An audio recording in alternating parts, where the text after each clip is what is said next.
Titan shirt that my brother got me. Welcome everyone to the Grapplys here live in living color. Merry Holidays for every single one of you. And it is once again way too goddamn dark in here. And every time I get an attempt to make this holiday themed and lit, because I've got green and red lights up here, all it does is just make it harder for you to see my relatively smiling face and relatively happy face. But I am not here alone, because there are ghosts that haunt my house, and they also record a podcast once every quarter, apparently now. Seems to be our schedule. But in any event, I must first introduce myself. I am your Colonial Champion, Sean McCarty, here to do our third rendition of the Grapplys. With me, as always, the man of the hour, the man with the power. He is too sweet to be sour, the Bay Area Brawler himself, Skylar Greenberg. How you doing, buddy? You tricked me. This was supposed to be a Fiddler on the Roof show. I would not take you to a Fiddler on the Roof show. I wouldn't do that to you. That's way better. Damn it. Hello, people. Hello, people. Now you can see me. No more mood lighting for you. I guess the tree's all you get. But yeah, I'm happy to be here. Well, hello, everybody. Merry Xmas or something. Jew boy over here. Well, Skylar, it's actually because of you that we have made this a Christmas tradition, which I have actually quite enjoyed over the past 3 years, having the evening of Christmas Day be spent just talking about the wrestling. What did we get this year? And boy, we got a lot this year. But speaking of people who get a lot where the sun don't shine, the man with no introduction, JoshAgeddon. How you doing, buddy? I'm good because I have 2 swords. Ah! Folks, you're going to have to see the actual podcast version of this that's going to debut in a couple of days at the time of this to figure out what the hell just happened. This is going to be a very interesting dynamic here, because not only are you getting the live stream here today, but we are also releasing this footage additionally as a podcast itself, where you see JoshAgeddon's endangerments as he surrounds my bastardization. So yeah, well, however he wants to describe how his parents had him is up to him, but that is a different story. We've got the good, the bad, and the ugly to talk about here, and we've got a lot of categories to get through. So for those of you who are not aware of the concept, the Grapplys are our year-end awards where we give out 2 belts, and I've changed the designs this year. And if you see JoshAgeddon's versions, he has his own versions, which are the Wish versions of these versions. But, imitation. What did you say about virgins? You know what I said about virgins. But speaking of, Skylar, talk a little bit about this particular this belt you see right here. It's the Kurt Angle You Suck Grapply belt on a toy. Yes, sir. It is a. What? Do you know which belt this is actually underneath this particular design title plate? I know it's Velcro belts. It's one of the toy belts that you have, but I don't know which one. It is actually not a Velcro belt. It is a snap belt, a very old snap belt with pieces of the leather missing. How dare you assume, Skylar, that Sean would low and debase himself to buying Velcro? Shame. Well, shame. Listen, we've all made mistakes once, okay? Well, if you want to hear the fun story of this, it's actually the undisputed WWE Championship. When I was 9 years old, my mother, who thought that wrestling was a phase for me and still does, but that's okay, she's come to terms with it. She got this belt for me, and it was the first world title belt that I ever had. And I have never related to you more, Sean. And I absolutely love this belt. Everyone has this story with their mother, I think. Every wrestling fan has to go through this. Given up. Yeah, I mean, I don't know if it's necessarily a given up thing. I mean, you know what? Actually, my mom came down once. I can't remember what WrestleMania it was, but my mom came down in the middle of me watching AJ Styles versus Randy Orton and enjoyed the match. She actually had fun watching it. It was yeah. My mom loves Rey Mysterio because he flips. Well, he's the best of the flippers still at 50 goddamn 5. He's the best of the flippers. Yeah. Or however old he is. 48. 48. I'm gonna say that sounds a little too old. I mean, I still think he'd be able to do it at 55 better than most of the people can. Sean, it doesn't matter how many years you tack onto him, he's not getting taller. 77. He's going to be 88, and he's going to be doing this stuff better than everyone else is. Yeah, basically. And so that's... I mean, he's only planning to retire until he's 120. That's right. So thankfully, Vince froze his contract enough after those injuries in the early 20 teens that he'll basically be there until he's, 10 years after he's dead. And he'll be tagging with the Undertaker. He's had surgery on his knee 5 times. Yeah, multiply that by like 4 now. It's like, but you can't ever forget that. So if you suck, you get this belt. It's as simple as that, folks. It's the kitty belt. It's the You Tried belt. And speaking of kids, I feel like the company that represents kids, or the Steve Buscemi of kids, is going to win a lot. I'm not going to get that one. So then we have this guy, and this one is a more recent acquisition. And this is a replica belt that I've gotten this year, but I have customized it more to match the Grapply style. And I basically gave it a mustache. And also... Didn't that title already have a mustache? Maybe. But I gave it a mustache, and pay no attention to any of the logo or branding. That is all clearly Court-Martail podcast logos. So this is a very verified... The one right beside me. Subscribe to the Court-Martail podcast. That's right. So they upload periodically. Yes, absolutely. And this is the best Grapply, and the winners of the best Grapply will receive this award here tonight. Sean, you are more of a man than I because I'm not holding these belts the whole time. Well, I'm going to not wear the suit jacket the whole time, and I'm just going to celebrate a different win streak of sorts, because at the time of recording, somehow the Tampa Bay Buccaneers have won 4 straight games, and if I may side tangent for a bit, there are only 2 teams that have a win streak of 4 or more. Do you know what they are, Skylar? The 49ers. 49ers are 1. The Buccaneers. Buccaneers are 2. And the Ravens. And the Ravens are 3. Why didn't you ask me this question, Sean? I feel excluded. Because we need to save your NFL energy for the playoff quick thoughts. Subscribe to SJS version 2. Link is in the description. If you're subscribed to version 1, you need to get out of town. That's right. Matt Hardy owns that now, and we're really not trying to endorse him anymore. Yeah. And speaking of, why don't we... I'm going to go down the list of categories that I have brought to the table. Before you get into that, yes. I real quick, since it's at the end of the year, what are your guys' thoughts on 2023 in wrestling thus far? Well, general thoughts. We've got a week left, so a lot can happen in a week. Skylar? No, it's not. The WWE is doing clip shows this week. They're doing a clip show in 30 minutes at the time of this recording. Well... Oh, what? Are we counting World's End? No. I mean, I'll probably watch it because I'm a masochist. I mean, I won't. I know you won't. Yeah, and if we find out that the devil is Jack Perry, I'm going to force us to record another podcast to talk about it. I mean, honestly, I would be all right with that. I don't even care. I really don't. And I guess that's really my summary of 2023. 2023 in wrestling has been the Titanic that barely left the dock hit the iceberg. And it was a stabilizer for one company and a complete downward spiral for the other. Yeah. And we all collectively, basically, all in different forms, gave up one form or another on either AEW or Tony Khan specifically. Yeah.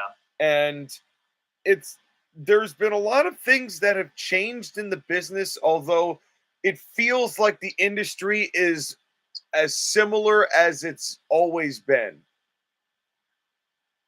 Because, like, the more things change, the more they stay the same. And WWE is not going any damn where. And that has been made very, very clear as a result of what 2023 brought us. Well, for me personally, for one company, I've completely given up. Like, I hate AEW. It is an absolute train wreck, and it's the worst. I don't understand how they have any supporters at this point. For WWE, this is honestly, I mean, it's kind of sad when you think about it, but this is the best year, like calendar year, WWE has had in a while, because the second half of 2022 was good, was improving, but the first half of 2022, awful. Basically, all of 2021 was awful. Yeah. 2020 was basically a missable year because of COVID. 2019 wasn't that great. 2018 wasn't that great. 2017 had its moments. 2016 was hit or miss. And I could go on. So this is 2023 was, I would give like WWE a B for the year. Yeah, they stabilized. Stabilized.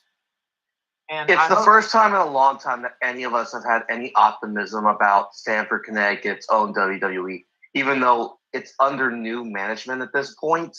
And things are changing for the better, question mark. Gradually.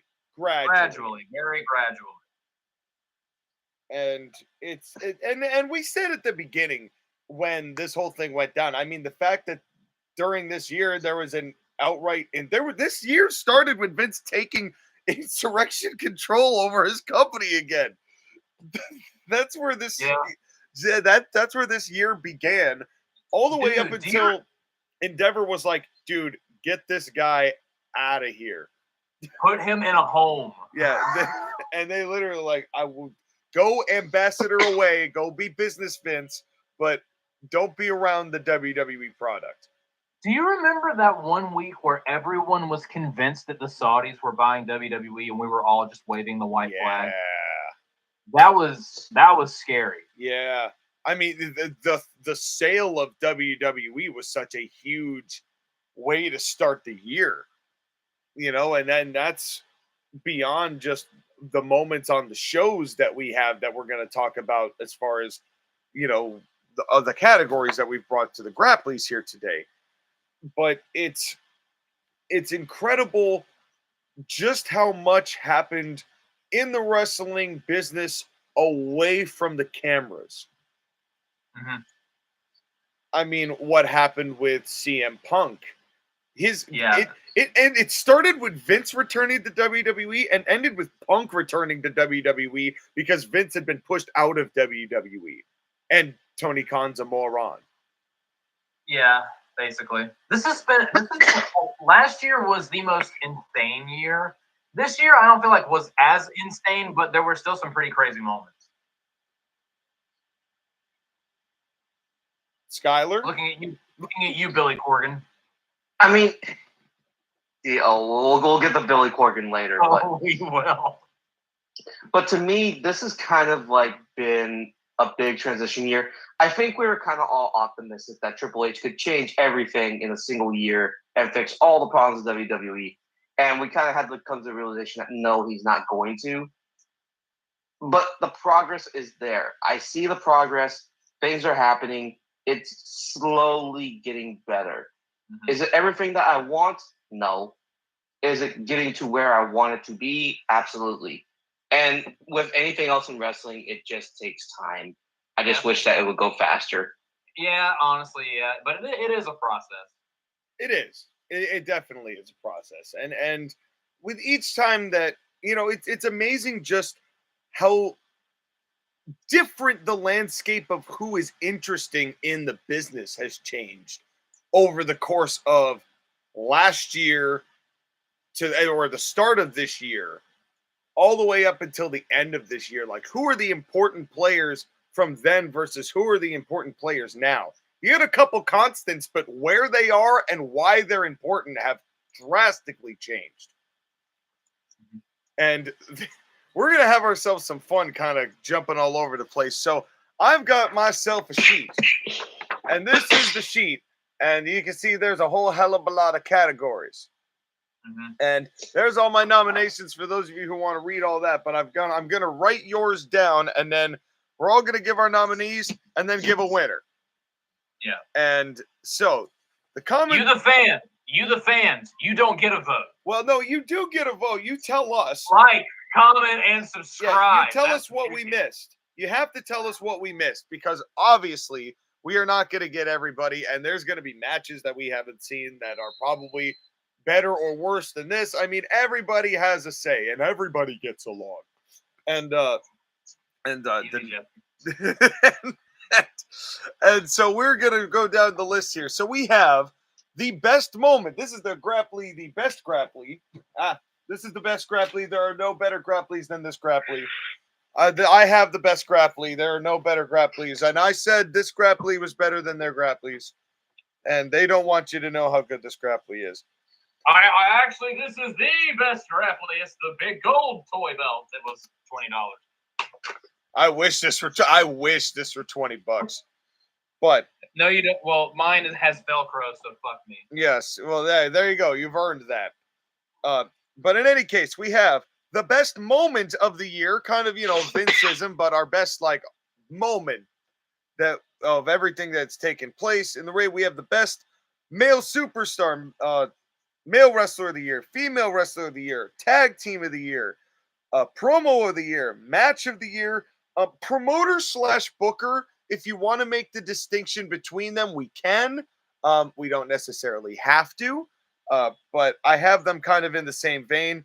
The show of the year, the feud of the year, and then the most improved or the biggest upgrade of the year. And we'll talk about everything that entails. And that's for this bad boy. And then for our other categories, our wimpy trademark category, we have the worst male of the year, worst female, worst tag team, worst promo, worst match, worst promoter / booker, worst show, worst feud, what I've called the regression session, which is whoever has proven themselves to not necessarily be worth the salt that we initially had given them credit for. In fact, are unseasoned, bland meat altogether. And the reverse of the best moment is the what I've called the what the fuck cringe me moment. And we will get into all of those. And because we have 20 categories, I am going to step out of frame and be a nerd and find my 20-sided die. And we are going to roll. Well, real quick, Sean, real quick. Yes, sir. Don't you also want to touch on the people that we've lost this year real quick? Well, I don't want to touch them, but I will mention them in memoriam before we get it going here. Because there Damn are. it. I don't want to touch them by myself. Zip. Well, first of all, they're all in different cemeteries. That's going to take a while to travel out and touch every corpse and exhume all the bodies. I don't even know where half these people are. I don't know who's been cremated. You underestimate my willingness to succeed, Sean. No, I've never questioned your determination. Sanity, perhaps, but determination, no. But in any case, Went to a dark place real quick. that's right. Well, you Like brought a it. cemetery. You're the one who Cemeteries are brought dark it to the places. cemetery. Well, let's start with we got a list of 1, 2, 3, 4, 5, 6, 7, 8, 9, 10 to 11 names because I can't seem to count at this moment. And feel free to grunt your disapproval or respects as I list the names. Bray Wyatt. That one probably hurt the most because it came out of left field. It did. He's like, is he like the youngest this year? He was 36, I believe. Yes, he was, of the ones that I have listed. Like, it's not very often that, like, someone that you follow, regardless of what you think of the work he was putting in, like, someone that you're just used to seeing on TV regularly, just one day, oh, yeah, this person died. Well, they were Like, trying to do something with him at the beginning of the year, and we don't really know what that was. And we'll more on that in a minute, but we're going to... It was eerily similar to the whole Brody Lee thing because he just vanished from TV, and then we found out that he died. And with Bray Wyatt, he just vanished off TV, except it was a lot longer of a just where is Bray before he passed away. Well, we had but also good on WWE for posthumously signing him to a Legends contract so his wife and kids will be paid for the rest of their lives. Yeah, no, this is no laughing matter, definitely. And posthumously, that is a very valuable thing to do. Yeah. But in any case, the thing too was that we had heard word that he had had COVID and he had battled, a couple sicknesses while he was away before he made his return at, what was it, Extreme Rules? Yeah, it was Extreme Rules 2022. Yes. What might possibly be the last Extreme Rules pay-per-view WWE ever does. Maybe, because there really wasn't that much extreme about it. Yeah, it was. It was, yeah. To this day, I would say that's probably the worst pay-per-view that is under Triple H's belt so far. Yeah. That one was pretty But in any case, we're getting too stuck in the past here. But it's just a shame because Bray was just that guy of perpetual potential. Yeah. He always had potential to do something, but it always turned out to be nothing. It was either nothing or the wacky goo god stuff, like spooky, scary skeleton. Yeah, Vince trying to recreate Undertaker by doing all sorts of and it's just it wasn't any good most of the time. And I felt for Bray because he wasn't even that bad of a worker. It's just he didn't have a good people, he didn't have good people backing what he was trying to do. And I don't necessarily think that Bray was one to know when to rein it in. Yeah. But regardless, rest in peace to Bray Wyatt. Yes, rest in peace to Bray Wyatt. We can talk about his legacy another time. And actually, he is one of the most discussed people on this podcast. And that just because we've had to talk about the state of him so often, about what's he doing and where is he going. And we made a superstar spotlight, I think 3 times. He was somebody that was captivating enough, good or bad, to do that with. Moving right along, speaking of, at 39, Jay Briscoe in another tragic accident. Yeah. Drunk driving. Don't ever do it. Yeah. And it wasn't even him. It was just the other person that hit him. Yeah. Oh, and what's equally more tragic is just how Mark Briscoe now is just jobbing in a tournament that means nothing for a belt that is worthless. And the fact that Mark Briscoe is like, what is he in last place in whatever bracket? He's lost every match he's been in, I think, unless he beat Jay Lethal this week. He did. Oh, good for him. Yay. Yeah, it's been, but there was a time, I was going to have him when we were still doing ACPW and NWL, he was going to face MJF in the main event of the next pay-per-view I was going to do. I mean, there was a position to do that, and it was just, you really felt for the whole Briscoe family. I still do, because that happened right out of nowhere. And but then there's some stalwarts that you kind of knew were on their way out. Iron Sheik. I miss his Twitter. I won't lie to you. I thought that dude was going to live forever. He was one of those guys that, he could do as many drugs as he wanted, which he clearly did. And it didn't matter. He was going to just lay it on the line and say all that ridiculous stuff that he said so frequently. And, so rest in peace, Sheik. And may he live on forever. Fuck the Hulk Hogan. That's right. Raising balls. Bring him back. Make him humble. Raising balls. And and then speaking of people that Hulk Hogan took a bit of a gimmick from, superstar Billy Graham passed away. Yeah. Even though That's one that I thought was going to happen sooner.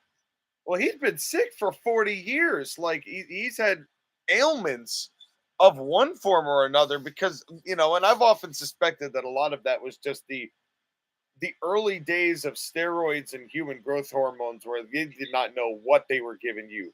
And all of the side effects of all of that just completely warped his body. You know, it's nowhere near the way it is now, which is at least a little bit more regulated. But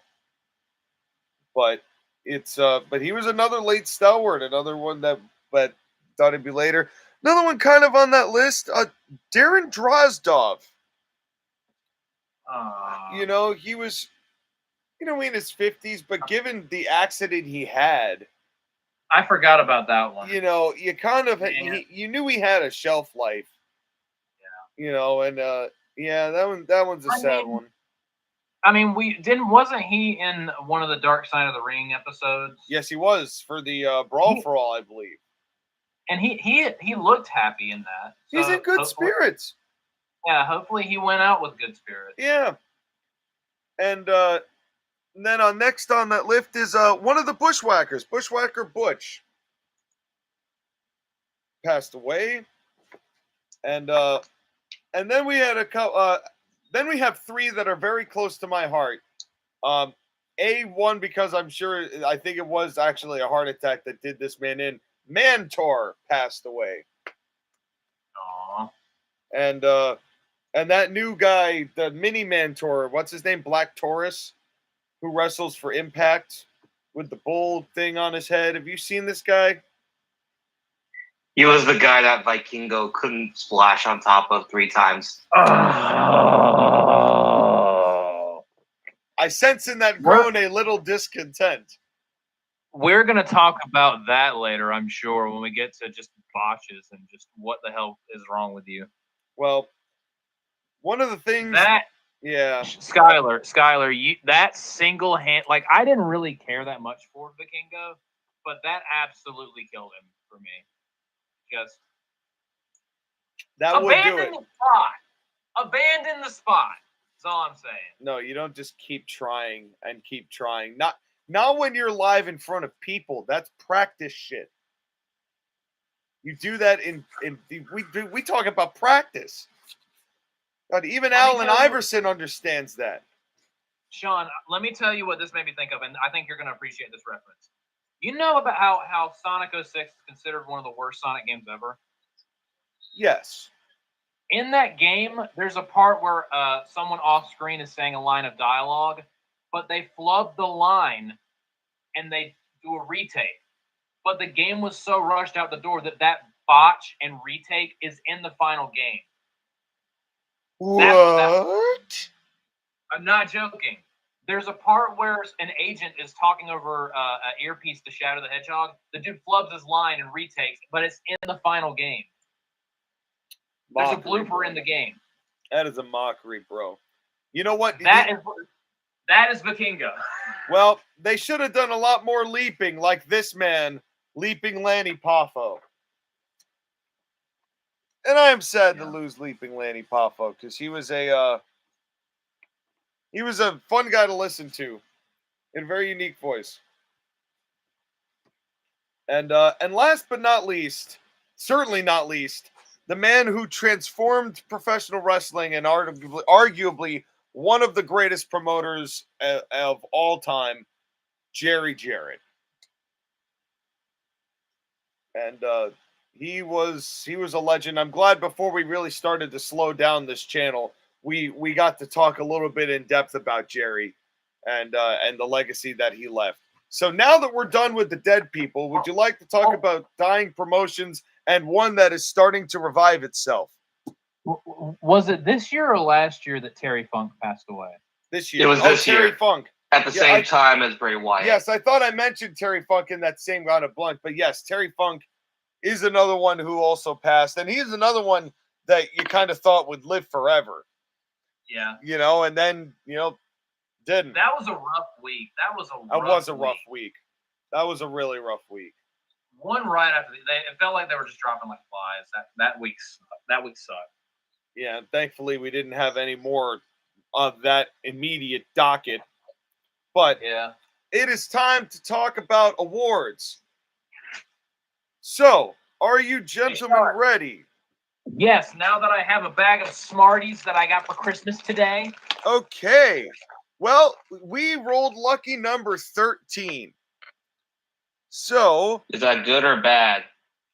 Andy would be freaking out right now because Taylor Swift. that means we are starting with the Suck Grapply for the worst tag team of the year. Let us begin with a great tag team and the nomination that we are going to hear from you, Skylar. Okay, so worst tag team of the year, Worst and there tag are team. so many contenders. Yeah. There are so many contenders. Here's the thing. As much as you or may not feel this way, Joshua, I still have to give this man the worst, or these brothers the worst, simply for the things that they were involved with this year, and simply for the things that they continue to be involved with and continue to do. It is Maddie and Nikki, buddy. Oh my God. The Bucks. The Bucks. And they didn't even really have that many matches this year, did they? The only reason why those aren't my pick is because I've seen them have that one match with FTR at All In. That's all I've seen. That's all I remember. That's the only thing of note that they've done. Yeah. Well, in the Good. in ring. Good. JoshAgeddon, your But pick. still, fuck them. For me, I don't think there's a lot of bad teams. I just don't think there are that many teams to speak of. Yeah. So many of them are just two wrestlers slapped together. But there's one team that I'm really sick of, and they're actually starting to break up a little bit. I'm happy. But it kind of also goes to how I feel this one particular guy has been absolutely wasted for the past year and a half. I know it's technically a stable, but these two team together a lot. I hate the team of Butch and Ridge Holland. Okay. Ridge Holland is an anchor that is dragging Pete Dunne down, and the name Butch is another anchor that is dragging Pete Dunne down. It looks like they're separating those two because Ridge Holland is now in NXT. I wish that he would go to MLW so we would never have to see him again. But Well, that's neither And the one. worst part is that they're doing the injury angle where he broke Ilya Dragunov's neck Of to course. pay back to Big E's neck. Like, did he actually? no, they did an injury angle where they See, you have oh to my check. God. You have to check, though. That's kind of my issue with him. But So, the thing is, and it's just the same thing over and over again. The Brawling Brutes sucked.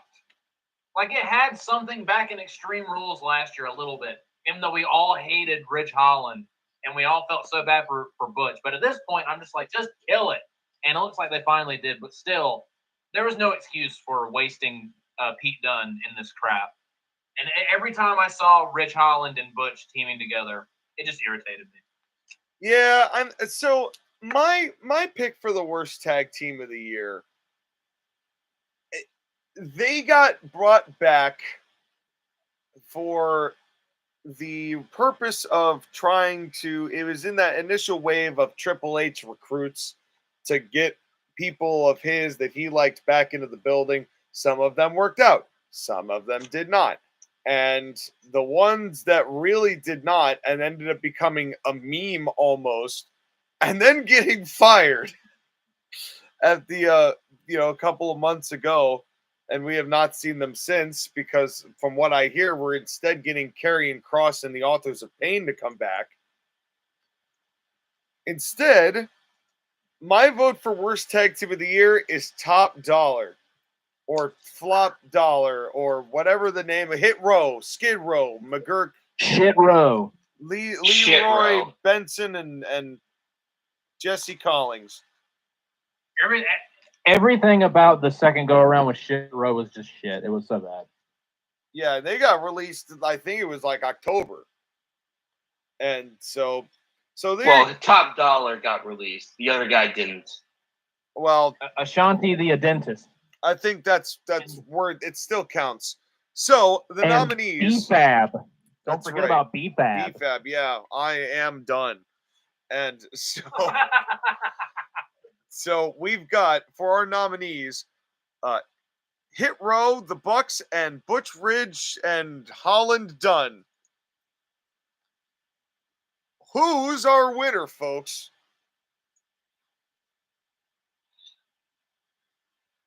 They're all terrible. They're all terrible. Yeah. Three-way tie? And well, here's the thing. Do you guys have anybody that you lean towards amongst those three tag teams? Honestly, Not especially. simply because they refused that meeting to reconcile with CM Punk or to have some kind of Yeah. ceasefire or whatever. That kind of leans me towards the Bucks. the young Yeah. Bucks. So if I have to pick one of those three, I'll pick the Bucks. Yeah, it's like sadly I'm trying to do it based on their in-ring work, but at the end of the day, like their character speaks against them. Mhm. And that's why they win this award literally every year. They have won this. Yeah. Although it's been a neck and neck with Shitty and Poopy. It's been neck and neck. And I think the Shitty and Poopy have won one of them. I haven't even thought They've about won the last two, Shitty and Poopy. Yeah. If it were not for Bobby Lashley saving their careers, they would be Somewhat. 3 straight. Yeah. Or at least taking them out of Forgot about relevance enough to. Yeah. Okay. So, well, congratulations, Bucks. You won something legitimately. And so the Young Bucks are going to roll their way into our first winning category. And now we roll a perfect 20. So we're going to continue in the suck. It's like a vacuum in here, boys. We're doing our what the It fuck. feels so right. Yes. Oh, yes. What the fuck cringe me moment. And so this is your most spectacularly bad moment of the year. And my moment is one I actually kind of wish we had done this one a little bit later, but it's okay because you guys both know what I'm putting up for this list. Yep. You know what this is because it brings me such joy. Yep. And it's I have something else for the worst match of the year because I genuinely do not think this was the worst match of the year. This has gone from it's so comically bad to it's a masterpiece of just bad material. It's a masterclass of ass. And that is not even talking about the gluteal extremities of either of these two ladies. It is Ronda Rousey versus Shayna Baszler at SummerSlam 2023. Can you not say shit like that when I'm swallowing? The whole match. My Smarties almost came out of my nose. What? What did I say? The Vixenemies or whatever. Oh, the masterclass of ass? Or Yeah. gluteal extremities. That Yes. gluteal extremities. You said that right while I was swallowing Smartie. Yeah. I say a lot of things when they're swallowing. Oh yeah. Yeah. Gross. I still haven't seen that match, but I swear at some point I will watch that match and I will let you know my exact thoughts of that match. Well, that is my nomination. Skylar, why don't you give us yours next while I slowly step out of frame to just admire the view of the Colonial Dungeon real quick. Oh, it is quite admirable. Here's the thing, is that while that's a very good nomination by Sean, there cannot be any other moment that is the cringe moment of the year than Real Glass, Cry Me a River. That's one of the You're two right. I was thinking of. Again, I'm sorry, but that's the moment because That that's was a chain when reaction. they went off the deep end. That was a chain reaction right there. As classic as Ronda and Shayna was, that was a chain reaction that set off a whole set of ridiculous events. So Sky might bring the winning nominee to the table again, unless Josh again has something to top that. I'm writing that down as Jackass Perry. Do I need to say any more? No. I was thinking of two moments. That was one of them. Because if it weren't for that, CM Punk would not be back in WWE. Or maybe nor will we be looking at AEW as a sinking ship. Yeah. But the other thing I'm thinking of, that when I heard about this, I damn near laughed till I cried. Billy Corgan gets a TV deal for the NWA. Finally, they have their teeth sunk into something. Not even a week later, they have their stupid pay-per-view, and you have these jack-offs in the corner with strippers, and they're snorting cocaine. Well, and they lose the TV deal over that to WWE and NXT. Now, Joshua, did you see during that, at the beginning of the show, those strippers had James Mitchell masks on? So James Mitchell introduced them while they were wearing masks of him. And like the whole premise of the first match is that there are 8 dudes under his control and the winning team got free.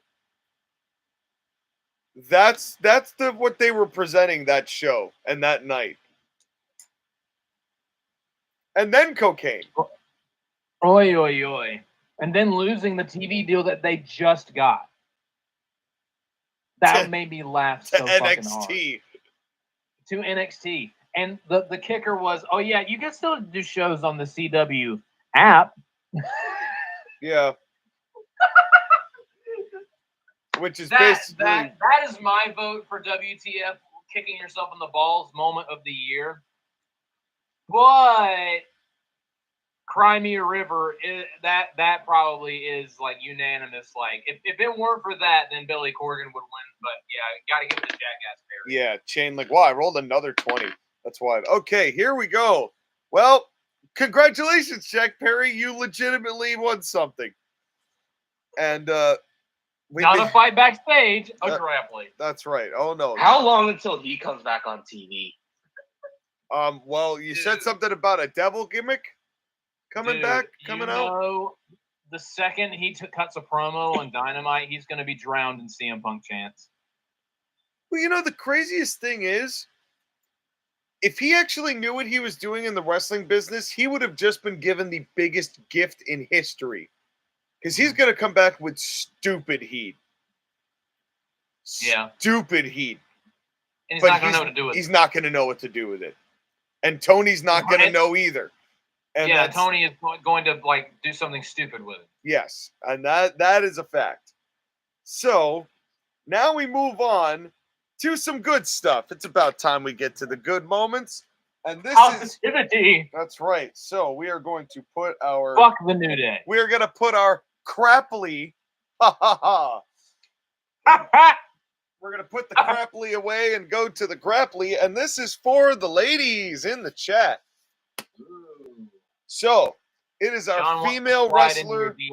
It is our female wrestler of the year. And I will let JoshAgeddon take this one first. With accent notwithstanding. Well, Governor, there's only one real option here. Yeah. I don't know why we're doing this. Me either. Basically, there is one female, honestly, all year that has been worth watching in either company. We all know who it is. It's Rhea Ripley.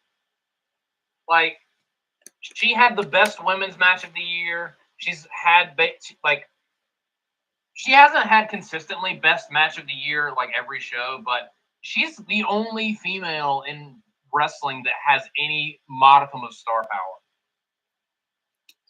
So that's my vote, Rhea Ripley. I would agree. I would agree entirely that I did not really feel like there was another choice to be had. Can I attempt to make another nomination? No, it is not Bianca Belair. But what if it is Bianca Belair? Why? Okay, make a case for Bianca Belair. You have 15 seconds. Go. Her moment at Mania with the little girls from Harlem was really cool, really sweet. She's still one of the best wrestlers on the women's division, and she's still a star and still has power within that company as the babyface John Cena. She is as cold as the ice cubes in my freezer. No. Hold on, Joshua. Let me just be very clear about something, okay? Bianca had a great first half of the year. Second half, not so much, and that's why Rhea's going to win this. But I just want to acknowledge Bianca and WWE for the cool gesture they did, especially for the little girl that lost her mom to cancer the day of Mania. Yeah, that was sweet. That was definitely sweet. And you know what's funny is we expected somewhat that Bianca might turn at WrestleMania, and then we saw her do it. We're like, oh no, oh hell no, Yeah. no. She's gonna, and that was fine. And you know, It turns around and whips the little kid with her hair. It's also not Bianca's fault that they're trying to salvage John Cena they're trying to salvage damage control. And that really has kept her out of the title picture in a meaningful way. Because even though she's in it, she's not really in it because they're trying to do this thing with Bayley and Io, and Japan versus Bayley, I guess, is where they're headed with that. But in any event, it's I will put Bianca Belair as your nominee. Who do we I mean, it's already 2-1. I don't want to say you're outnumbered, but Rhea Bloody Ripley. You're outnumbered. I mean, again, I'm not going to argue it. Rhea Ripley's had the best year. I just want to acknowledge Bianca Belair for having a good first half of the year. Although I will say this, to make the case for Bianca Belair, I will say this as well, because Bianca has definitely put in more matches and more hours in the ring and more ring time in general than Rhea has.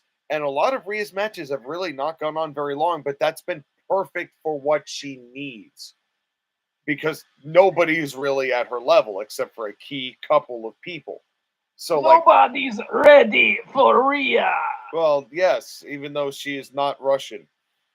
And but in any case, it's not with that attitude. I think Rhea yeah, Vince might say otherwise actually. So not when you put enough vodka in her. Yeah, seriously. So we now move on to so congratulations, Rhea Ripley, and you have earned this. And I believe Bianca won last year, did she not? I believe so. She did. Yep. So this is the first time Rhea Ripley has earned this moniker. So congratulations, Rhea. Moving right along, we are going to the biggest upgrade. Now, this is for the most improved wrestler, most improved person on the whoever it is, who feels more important now than they did before, in any sort of way. So the biggest upgrade in the professional wrestling industry. And you can't say NWA to, well, I guess you can technically say NWA to NXT by the CW network. That's my pick. Because that is a hell of an upgrade, but no. Yeah. No, I will say that there is really only, I really felt like there was only one really shoo-in answer, but I will give an honorable mention to something else at the end if one of you doesn't nominate it. Okay. Because this person went from having a sponsored blacklight match to world title over the course of a year and got organically over and used relatively properly because of it and wasn't buried because of it for the first time since Vince. And I think that what happened with LA Knight is a great indicator that, okay, things really are changing with how the booking is being done in the back. Because this was a test for Triple H. In the face of a guy getting organically over, what does he do? Does he bury the guy like Kane and Zack Ryder? Or does he try to give it as much gusto as he can? And I think he's done a terrific job of keeping LA Knight relevant. And I'm glad you said that because Zack Ryder was if I was thinking that, like, if this happened organically a couple of years ago, he would be another Zack Ryder. Yeah. Yeah, or I will add another name to that hat, or Damian Sandow. Yep. And who was also in this same kind of situation. And, but LA Knight found a way to make it work, and Triple H said, all right, dude, I see you. Let's make it happen. And so LA Knight is my nomination for this, although there is another guy I would throw into consideration for this as well, but I'm guessing one of you is going to bring him up. Let's move to Skylar. Well, I mean, the thing is that this guy, we still had questions because we were not sure. We didn't know if he was going to be able to get back and get under the shadow of his more famous father. And he's been able to do it with flying colors. It helps that he is mommy's boy, Dominic Mysterio. Yeah, I completely softballed you that one. I'm not even gonna lie. That was exactly who my nominee was going to be. So, and I agree. Although I feel like a lot of his maturation began in 2022 last year, but it fully bloomed this year. Yes, it fully bloomed this year, and he had one of the best matches at WrestleMania this year with his dad, and he's been everywhere this year. He's been Raw, SmackDown, and he's getting CM Punk's first match back in WWE, which is nuts to think about. Well, congratulations, Dom, because he was the other guy. And I knew one or both of you was going to say Dominic Mysterio. So it's funny, he basically got 3 votes. But I had to mention LA Knight because, Well, here's the thing, though, is that we're not done with this debate yet. Do you think LA Knight deserves it over Dominic? Because I would actually concede it, given that Dominic was somebody who had potential and realized it, where it's 2 different situations, but they both made the best of it. But who's getting booed more than Dominic right now? They're the 2 biggest. Well, the thing is that, but like, who's the bigger star? And that's kind of the thing, is that, like, if you look at it, LA Knight is the bigger highs. Here's the thing. We all knew that Dominic was going to be fine because he was in the Judgment Day and he was in a stable that whether he was over or not, at least they were over. LA Knight was basically dead, being in the middle of a fashion gimmick, and basically over the course of an entire year went from a nobody to arguably one of the hottest stars in the business. I still have nightmares about Max Dupree. Yeah. And you could see the life he was trying his damnedest to make that work, but he was soul dead. And thankfully, they allowed this to just go back and develop and just let him be him. And it's so landmark in that respect, because that was a turning point in the way that I viewed Triple H's booking of how he handled that situation, which was properly. You catch wind and you just ride that wave, and to an extent, they not so far as to ruin your overall plans like what you're doing with Roman Reigns, but you still get him up there and keep the finish strong enough where he doesn't really look so bad afterwards. So, it's, I don't know. What do we think here? I kind of want to give this to both of them, to tell you the truth. I would still lean more towards Dominic, but Skylar made a very good case for LA Knight. So, like, do we do what Michelle McCool and Layla did with the women's title and just break it in half and give them both a piece? I'd be willing to do that in this case because they both earned it for different reasons. I'm just pulling out the deep cut references today. Yeah, we got a Sonic 06 reference, a Lay Cool reference. So I will add and LA Knight to that. So we have a tie. Yeah, because it's our rules. Nobody says that we have to force one or the other. Yeah. If there's a compelling argument, yeah. It's our turn. Yes, if we make it up as we go, that's how we do it. We've only want to make the rules. Why don't you make a podcasting wrestling channel? You know what? Bitch. Or instead, like ours. Or subscribe. That's right. Yeah. Or subscribe to ours and all of our chicanery. All right. Yeah. Well, we're moving to another one. We're going to another good one here. Staying in the top register. That's right. It is the male wrestler of the year. Dude, you know who I'm going to say. Well, you know who I'm going to say. I'm going to let you go first, JoshAgeddon. I want Gunther to impregnate me already with his chops. I regret letting you go first. All over my body. Just, this man resurrected. I mean, it wasn't just him. It was also the booking of him. But he resurrected a dead championship. And just about every match he has been in, I hate the Brawling Brutes, but I will steal their catchphrase that they drop for some reason. He had banger after banger after banger after banger. He had one of the best matches at WrestleMania this year in that triple threat match with Sheamus and Drew. He was the best draw match-wise as far as Monday Night Raw is concerned, because didn't their ratings spike whenever his segment was on? They did. They did. And that was on purpose because it was a selling point for the network. I love this man. And you can tell because, at first we all hated when they changed his name from Walter to Gunther. He's so good as Gunther that I'm okay with the name change. I mean, they made me okay with a shitty name change. Yeah, I mean, and also you have to give him credit because what Walter looks like and what Gunther looks like are two different dudes. Yes, that is a huge part. He got in wicked shape, Yes, wicked shape over the past couple of years, just beating the piss out of people. And it's just he's another triumph. And you got to give credit to Vince for that one because even though he had that one weird loss in the NXT versus Raw versus SmackDown Survivor Series, let's not talk about that.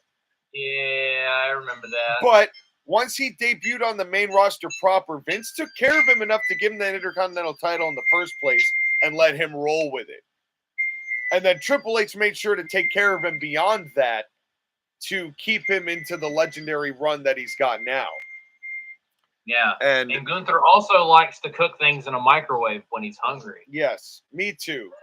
Skylar, you're male wrestler of the year.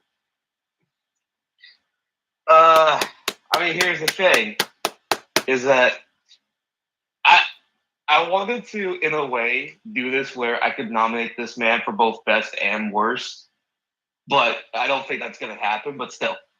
Look in my eyes. What do you see? A cult of personality. Okay. I mean... in a way, he could be best and worst. I just don't remember exactly just how much he's done this year in the ring. Yeah. Well, not much. It was a small window. It was the best 2 months of Collision. It was the only 2 months of Collision. I mean, let's be real. He left real. on a good match with Samoa Joe. Yeah. Yeah. And he left, and he was responsible for one hell of a cliffhanger at Survivor Series. And tell me when he's telling lies. The promo between him and Seth Rollins on Raw was gold. Yes. Despite Sean complaining about the monotonous camera cuts. Or was that Skylar? That was me. Oh, yeah, it was Skylar. Well, it was still terrible. Well, that is true. You just hit on something here because I am going to Luigi my way into this conversation by throwing the name that I have been talking about literally all year. Seth Rollins. I have really appreciated what Seth has done with this World Heavyweight Championship, even though it is the tertiary belt. It is number 3, in the line of the 2 belts that Roman Reigns has, which is now just 1 and his. But honestly, I thought you were referring to Roman and Gunther with the Intercontinental title. But that's fair. But here's the thing. Here's the thing, though, is that I want to open this up more than just 3 nominations because there are more than 3 men worthy for this award. I think that's fair, but let me finish with Seth, though, because Seth's matches have all been different, with different people, with different vibes, even though his clothing is ridiculous and his prancing is ridiculous and the gimmick is just silly, and really the song is what gets people, but Seth is such a good worker that it works for him. It's not just his song. I think people do really like and respect what Seth Rollins has brought to the table and does bring to the table. And this year was a showcase of that against a variety of people that he could have had better opponents defending that World Heavyweight title against.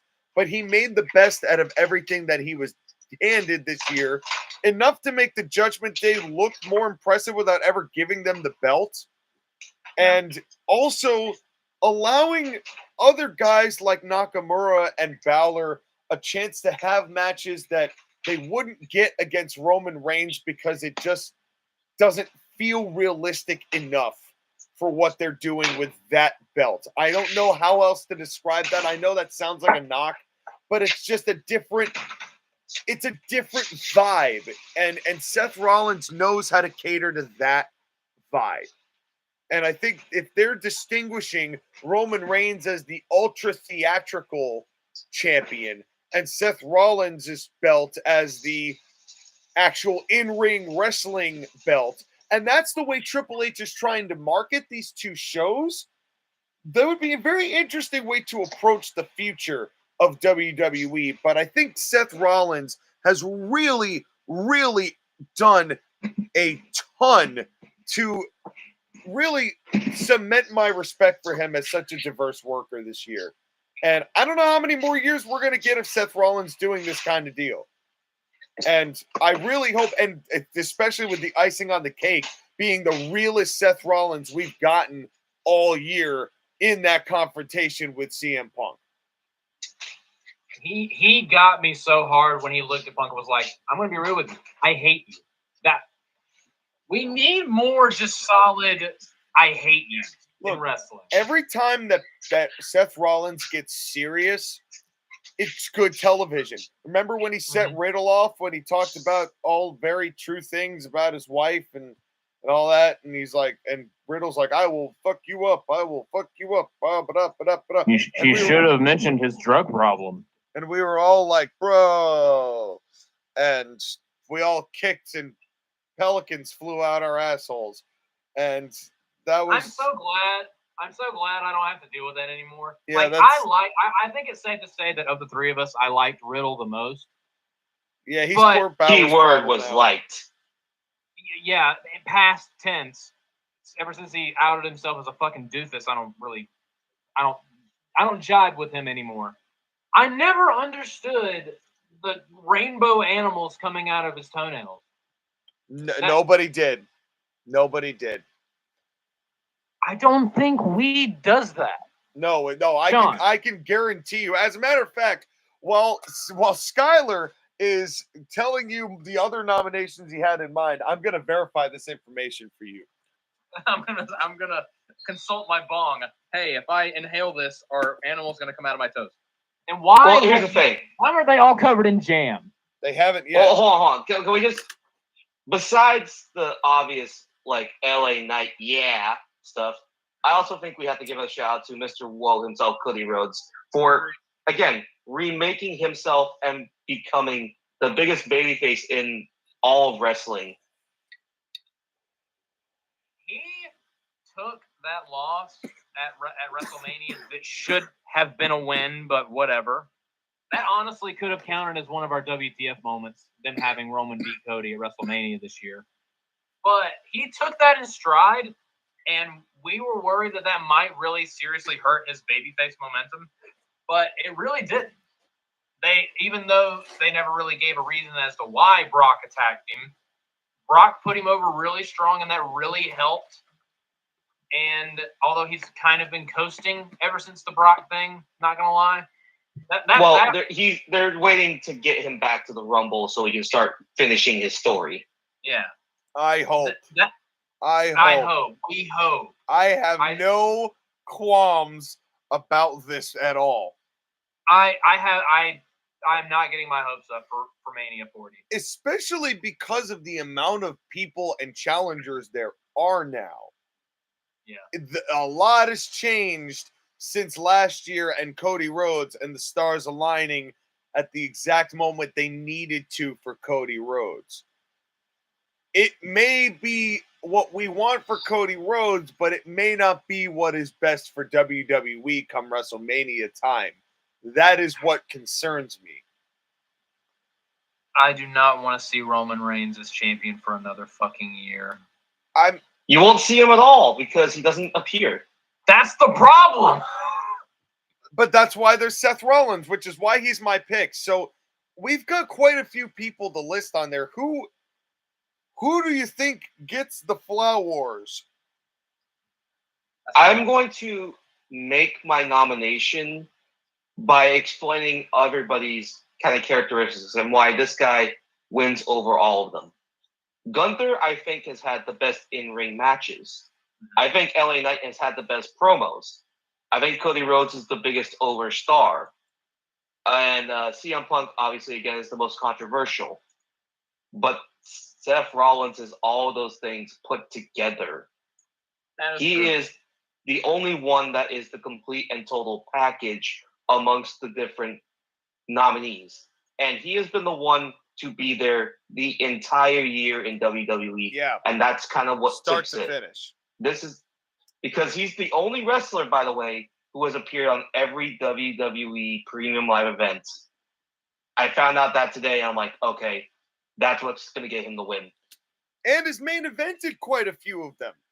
You know, and say what you want. And another big credit to Seth Rollins. He got Finn Balor over for me. Yeah. Just saying, that is a huge accomplishment. That is He a got a- huge accomplishment. He got, listen, I'll top that. He got a semi-decent match out of Omos.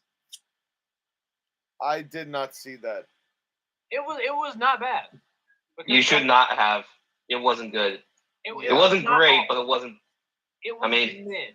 It was mid, which mid is way above Omos's pay grade. Well, and I remembered actually as I was flipping through my notes, I forgot that we had an Omos versus Brock Lesnar match at WrestleMania. And that was also not terrible. It was a match. It was a match. But congratulations to Seth Rollins and to all of our nominees, because this really has been a good year for a lot of talent. All right. Gunther, I love you. It displays that we're at a point now where there's a lot of really good male talent in WWE, which it hasn't felt like it's been there for a long time. Had John Cena been around for the entire year, maybe he would have been up there. I mean, if Randy stays healthy, he's going to be up there. Oh, yeah. There's a lot of really good guys who are going to be part of WWE's 2024. It's going to be a real fun 2024. And it's not even that they have a lot of talent with them right now, which they do. They've always had a lot of talent. But for the first time, they're actually doing something about it. Yeah. And that's really the game changer there. We rolled a 16, Village Jensen. This is going to be one that I think is going to be an absolute layup. It's the worst booker of the year. Worst booker / promoter. There's a reason why on all of the positive things we've talked about, we have not mentioned AEW a single time. Just saying.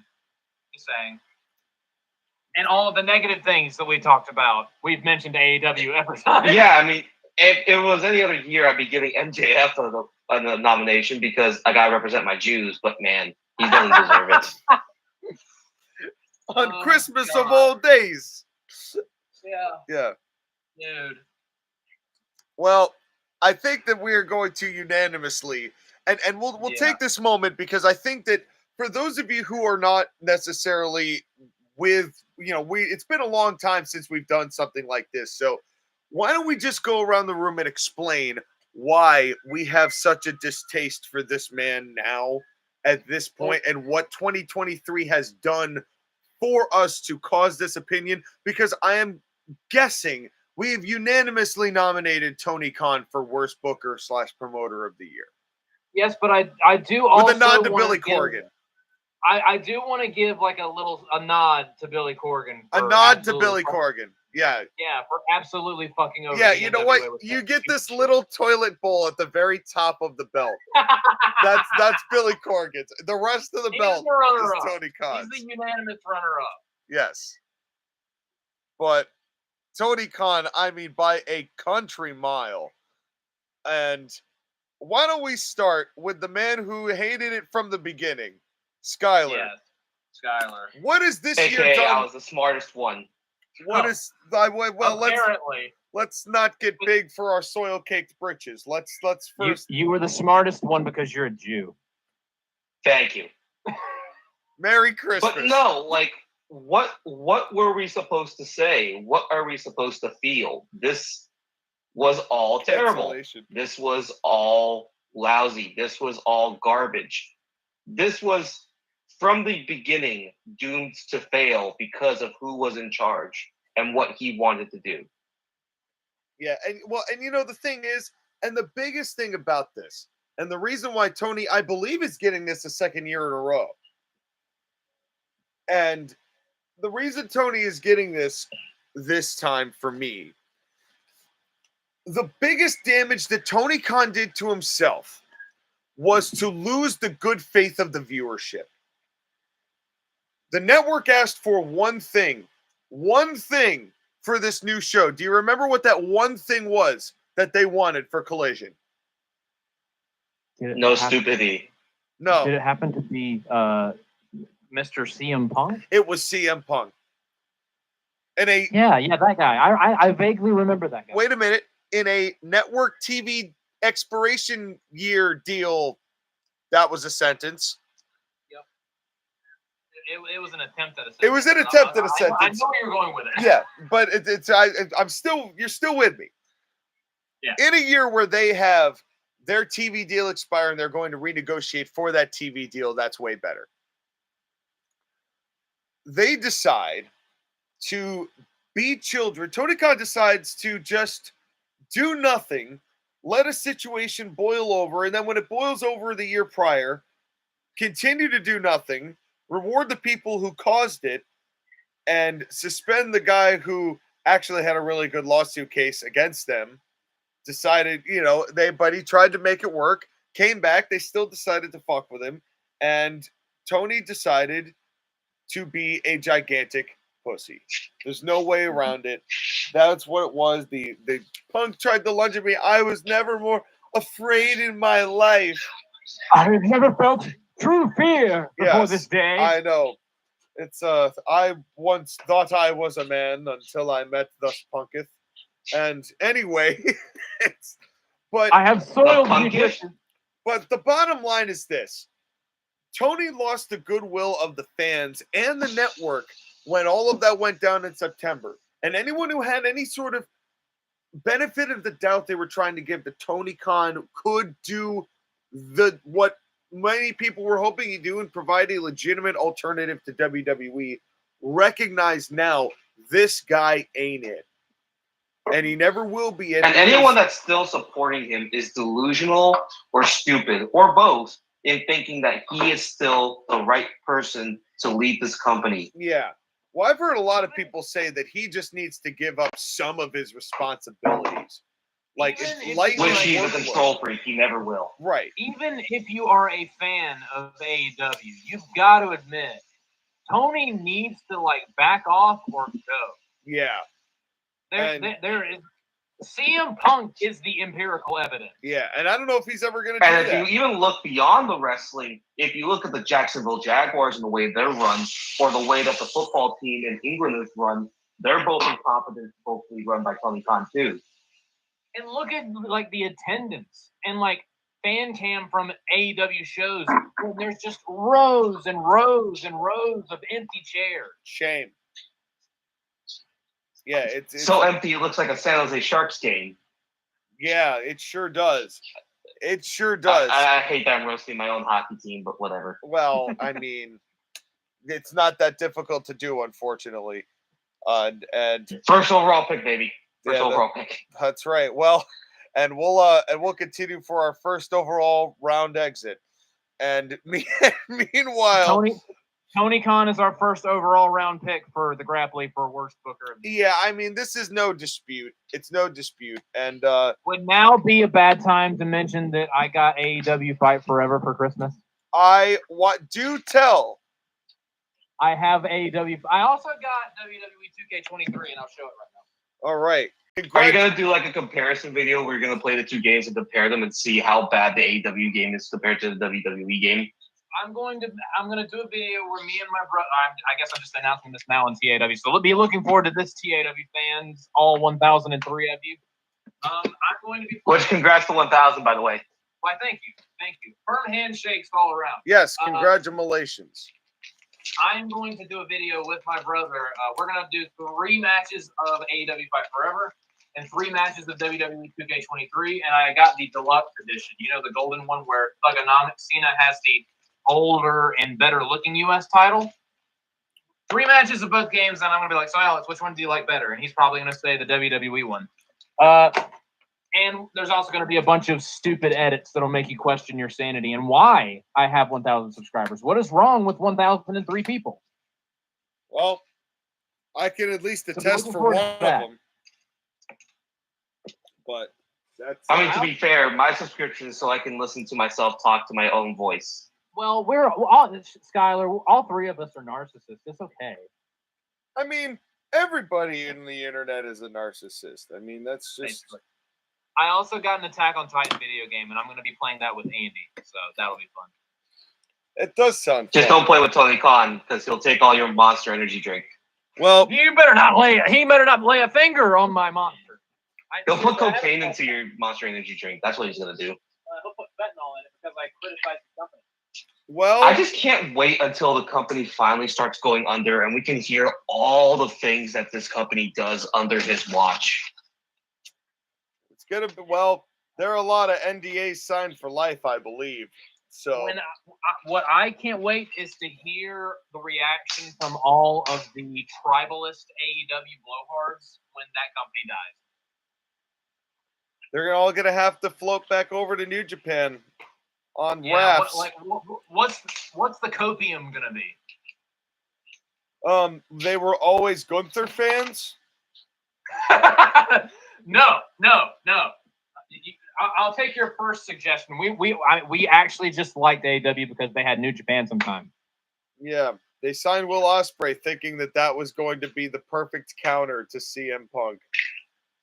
Yeah, nailed it. They'll be like, listen, this was bigger than a wrestling company. This was about making WWE change for the better, and it finally did. So, mission accomplished. We like WWE now. Yay! We were on this side the whole time. Yeah, and you know who's going to be the first one to cross over?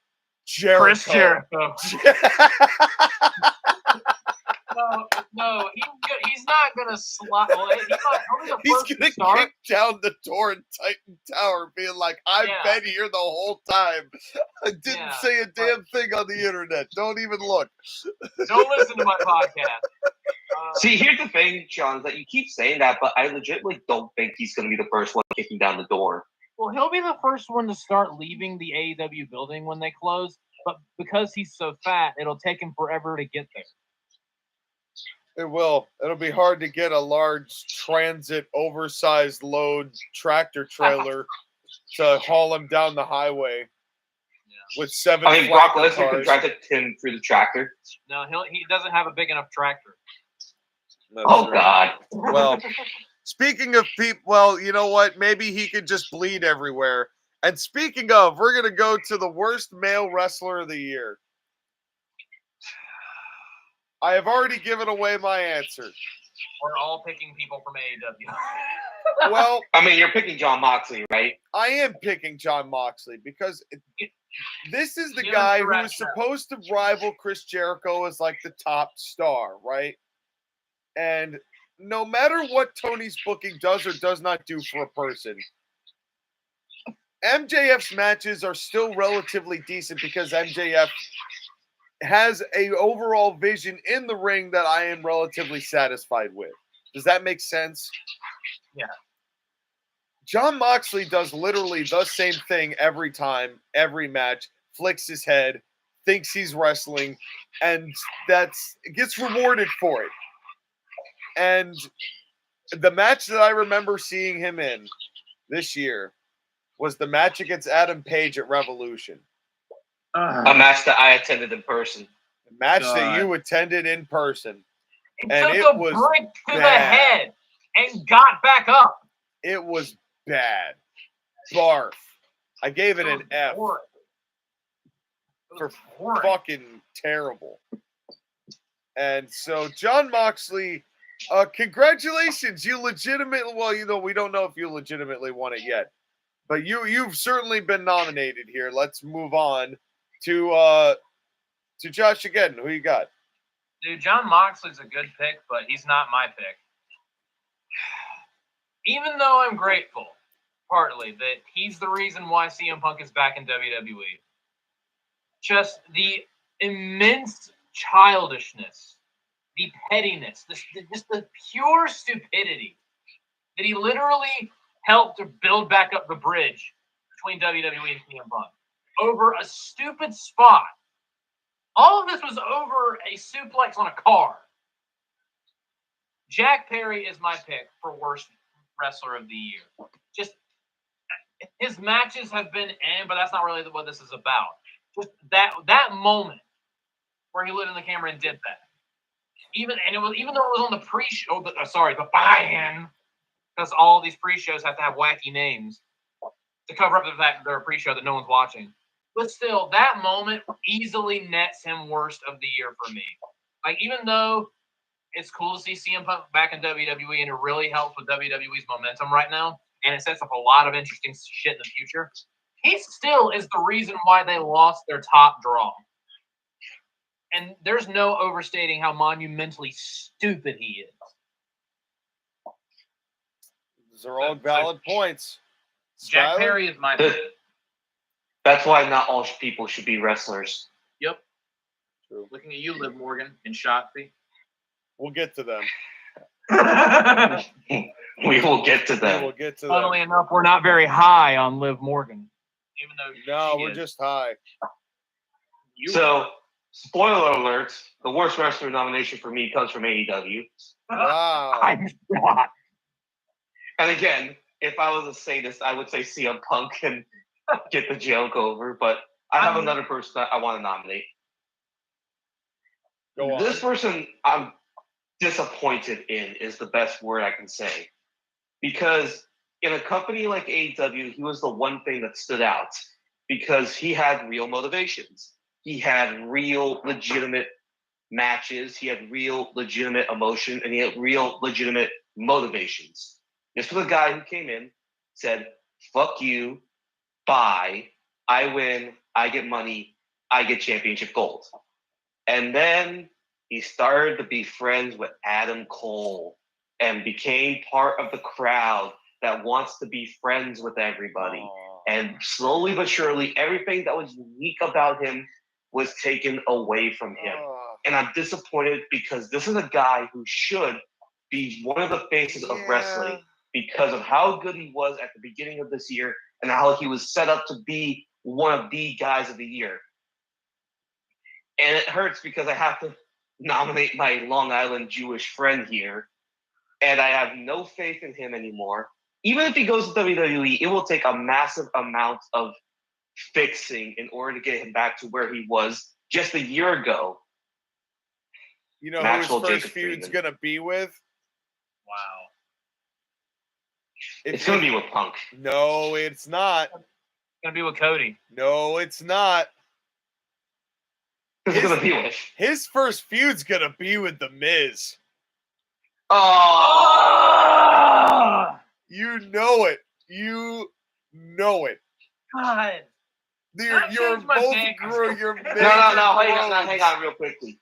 While I have nominated Maxwell Jacob Friedman, he still does have good matches. This is more about his promos and storylines that he's involved with our garbage.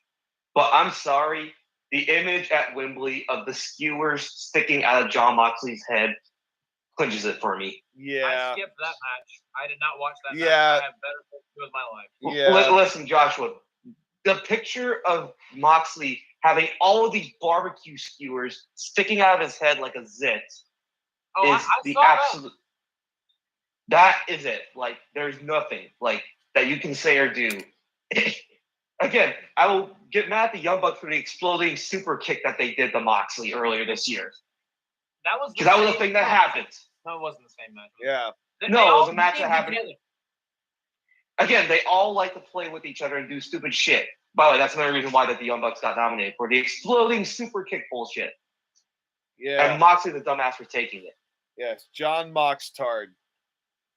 Yeah. And he's and But I feel you, Sky. It hurt me to hear you say that, honestly. Yeah, me too. Once I heard you going through it, I'm like, no, don't do this. I'm like, come on, man. Like, I like this guy. You're not wrong about any of it, but like, come on.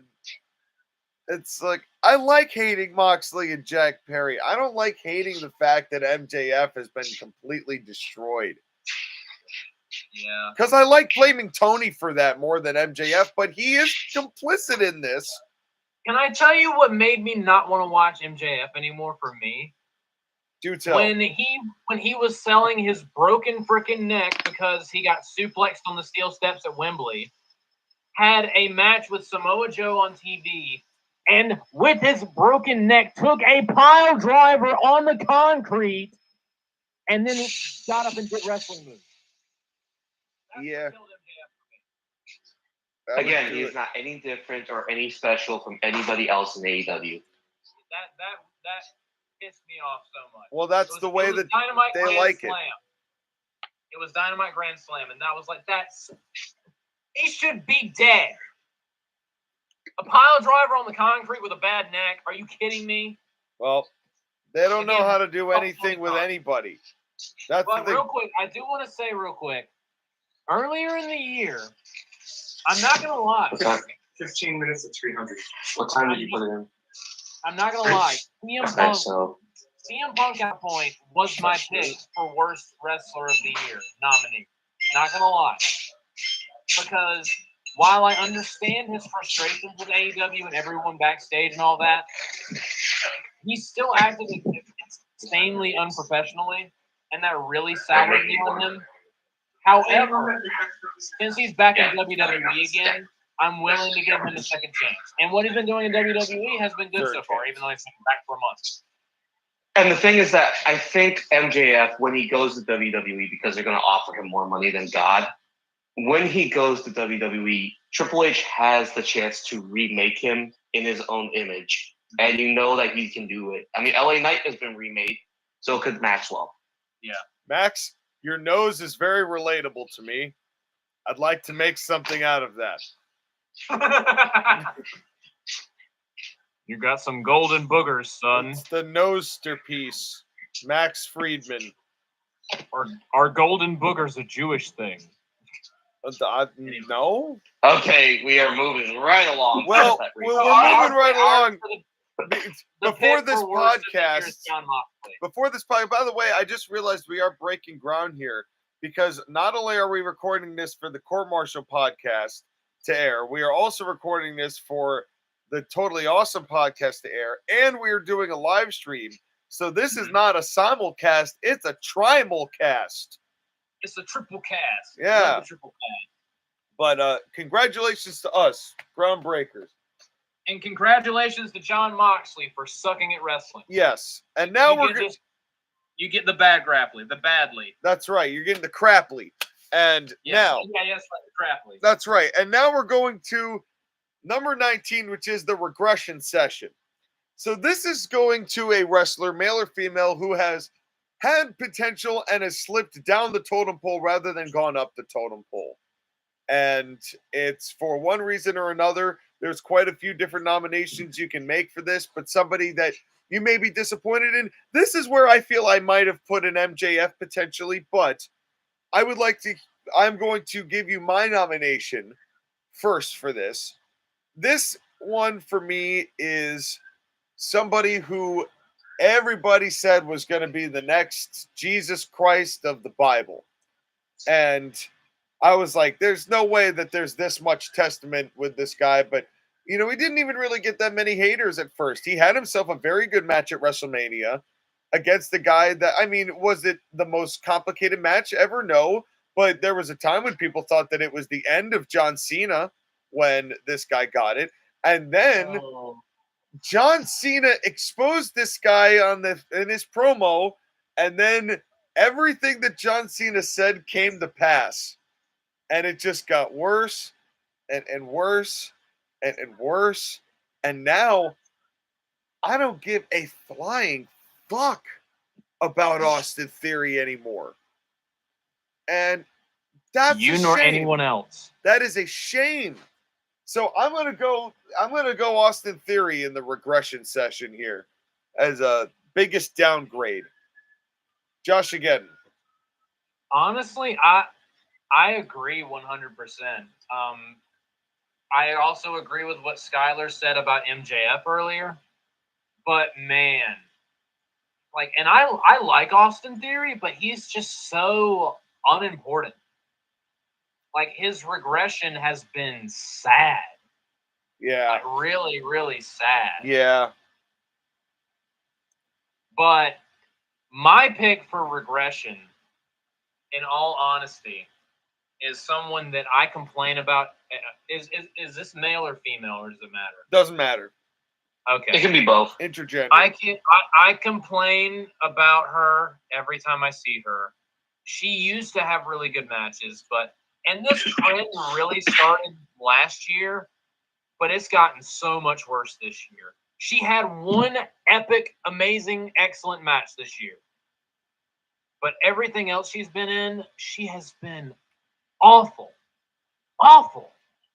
And it might have a lot to do with the fact that she's kind of like how Darth Vader was more machine than man. She's more plastic than woman. Charlotte Flair has fallen off so bad. Like, at least Austin Theory can work in the ring without looking like a complete and total doofus that gets tripped over by his own feet. Charlotte has gotten so bad in the ring. And that on top of the fact that she's so unlikable and everyone's sick and tired of her being a 500 million bajillion bazillion time champion. Yeah. Everything on top of each other just makes it just more. She's not my pick for worst female of the year. I have a different person in mind for that. But holy crap, has Charlotte regressed? Sky? She would be a worthy candidate to be one of the worst females of the year. And she also is a candidate for one of the worst regressions because besides the match with Rhea Ripley, which at this point we can say was mostly Rhea Ripley, she's been awful all year. Yeah, she has. Remember when it was just the moonsault that looked bad and just the natural selection that looks bad? What move does she do anymore that looks good? I don't have an answer for you there. Yes. And also, let's not gloss over the fact that she nearly caved in Io Sky's skull. Yeah. Let's not gloss over that. No. So we look at the fact that she got a knee injury as a blessing more than a curse. I don't want to sit here and say I'm happy that someone got injured, but at a point, there's only one way or another to get someone the fuck off my TV. And if it happened, actually, my least favorite woman of the year, I wish this would happen to because I genuinely hate her. But I'm not gonna cry myself to sleep at night because it happened to Charlotte. I am so happy that we're not gonna have to deal with Charlotte being everywhere in the Rumble, and we're not gonna have Charlotte at WrestleMania. A WrestleMania with no Charlotte sounds amazing to me. I hate that her knee had to explode Tegan Knox style, but I'm gonna be happy with a WrestleMania that has nothing to do with her. Well, that's a fair nomination. Skylar. I like real women, not them mannequins. Gross. just gross. Anyways, so that's as gross as Charlotte's regression. This is a tough one because there's a lot of people you can nominate. We could nominate MJF if we really wanted to because he's regressed. We could. But for regression, I'm looking at guys who had potential and never quite reached it, or guys who were going somewhere and it kind of just stopped. And for me, it all comes back to just one name. And I feel difficult about this one because I don't know how I should feel about this. On the one hand, I see where they were going, but I also see that, okay, there's really nothing here. And it just kind of sucks because, there was a lot of promise at the beginning, and now it's just kind of well, we're waiting for it. Mm-hmm. I look at. I hate that. Here's the thing. I don't hate this nomination. I just am disappointed because, again, I was hoping for more. It's Adam Hangman Page.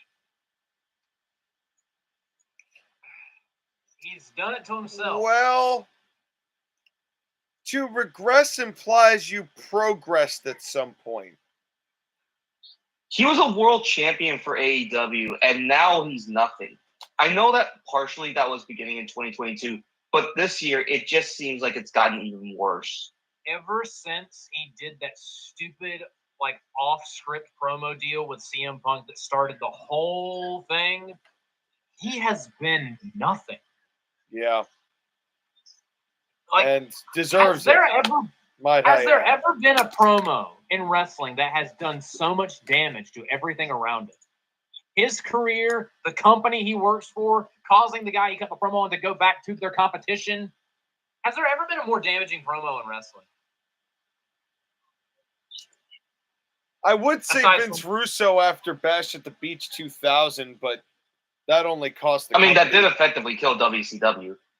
Well, it definitely didn't help because that was quite a lawsuit and they got quite a good amount of money in it. So I would say that it's up there. It's definitely up there.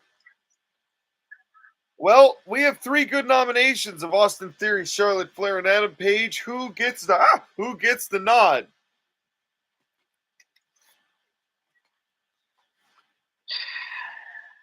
You know, I'm feeling the Austin Theory one because while Charlotte was the best, she was also getting older, and like we've been seeing her have bad matches for a while. Austin Theory was on a hot streak as the U.S. champion, and he just got eliminated in the first round of the U.S. Championship tournament that they're doing. That's how bad it's been. I forgot he was U.S. champion. I forgot that's what they were fighting about. That's how bad it is for him. That's a shame. And again, like Charlotte has had bad matches for a while. Page is Page. Like he is what he is at this point. But yeah, it's just a shame. JoshAgeddon had to go pee his own pants, so he'll be back in just a little bit. And then he's going to change them, I assume. So with him virtually omitted from the picture, we are going to give this Grapply award to Austin Theory. So let me write this down. And now, the only good thing is that just like Maxwell Jacob Friedman, he's still young enough where he can rebound if he is able to find something new. I just don't know if this tag team with Grayson Waller is it. Well, I don't really think Grayson Waller is it, and this is where JoshAgeddon would definitely butt in and be like, "Now, don't you stop talking about my Australian Abby Daddy," or whatever he says in his spare time. And Abby Daddy, God. Yeah, Abby Daddy God. Well, I don't know if he's a god, but in any case, I guess we're going to continue on the Grapply section as we're going to just keep going talking about the bad things that keep going on. And this time, it's the worst promo of the year or the worst talker of the year. Skylar, who do you got for the worst of these guys? So many good nominations from AEW. Hi. How are you doing? Will you change your pants? Yes. Good. They're very spiffy. I lost Wi-Fi connection. I'm proud of you. You should reattach it. Oh, I have. What did I miss? The worst. Well, Austin Theory won the Regression Award. Austin Theory won the Regression Award? Yes, he won the Grapply. And now we are continuing in the crap with the worst promo of the year, worst promos of the year. Worst talker. Okay.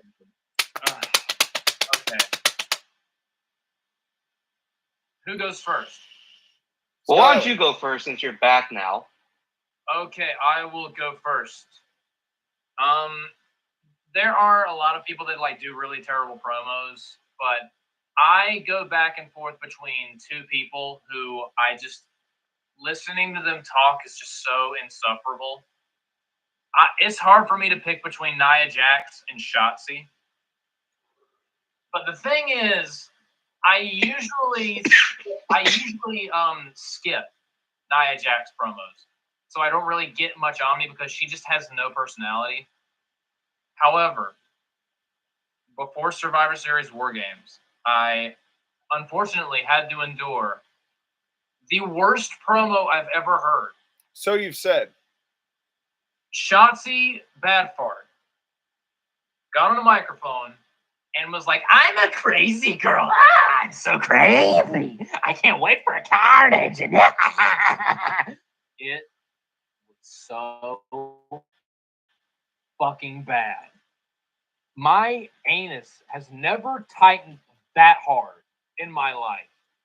Like, I lost years, decades, perhaps centuries from my life. I'm a lump of ash that has been decomposing for eons now because of that promo. So with that said, I'm going with Shotzi because that one promo was so astronomically awful. The worst promo I've heard all year. Hands down, Shotzi. Skylar. So bad.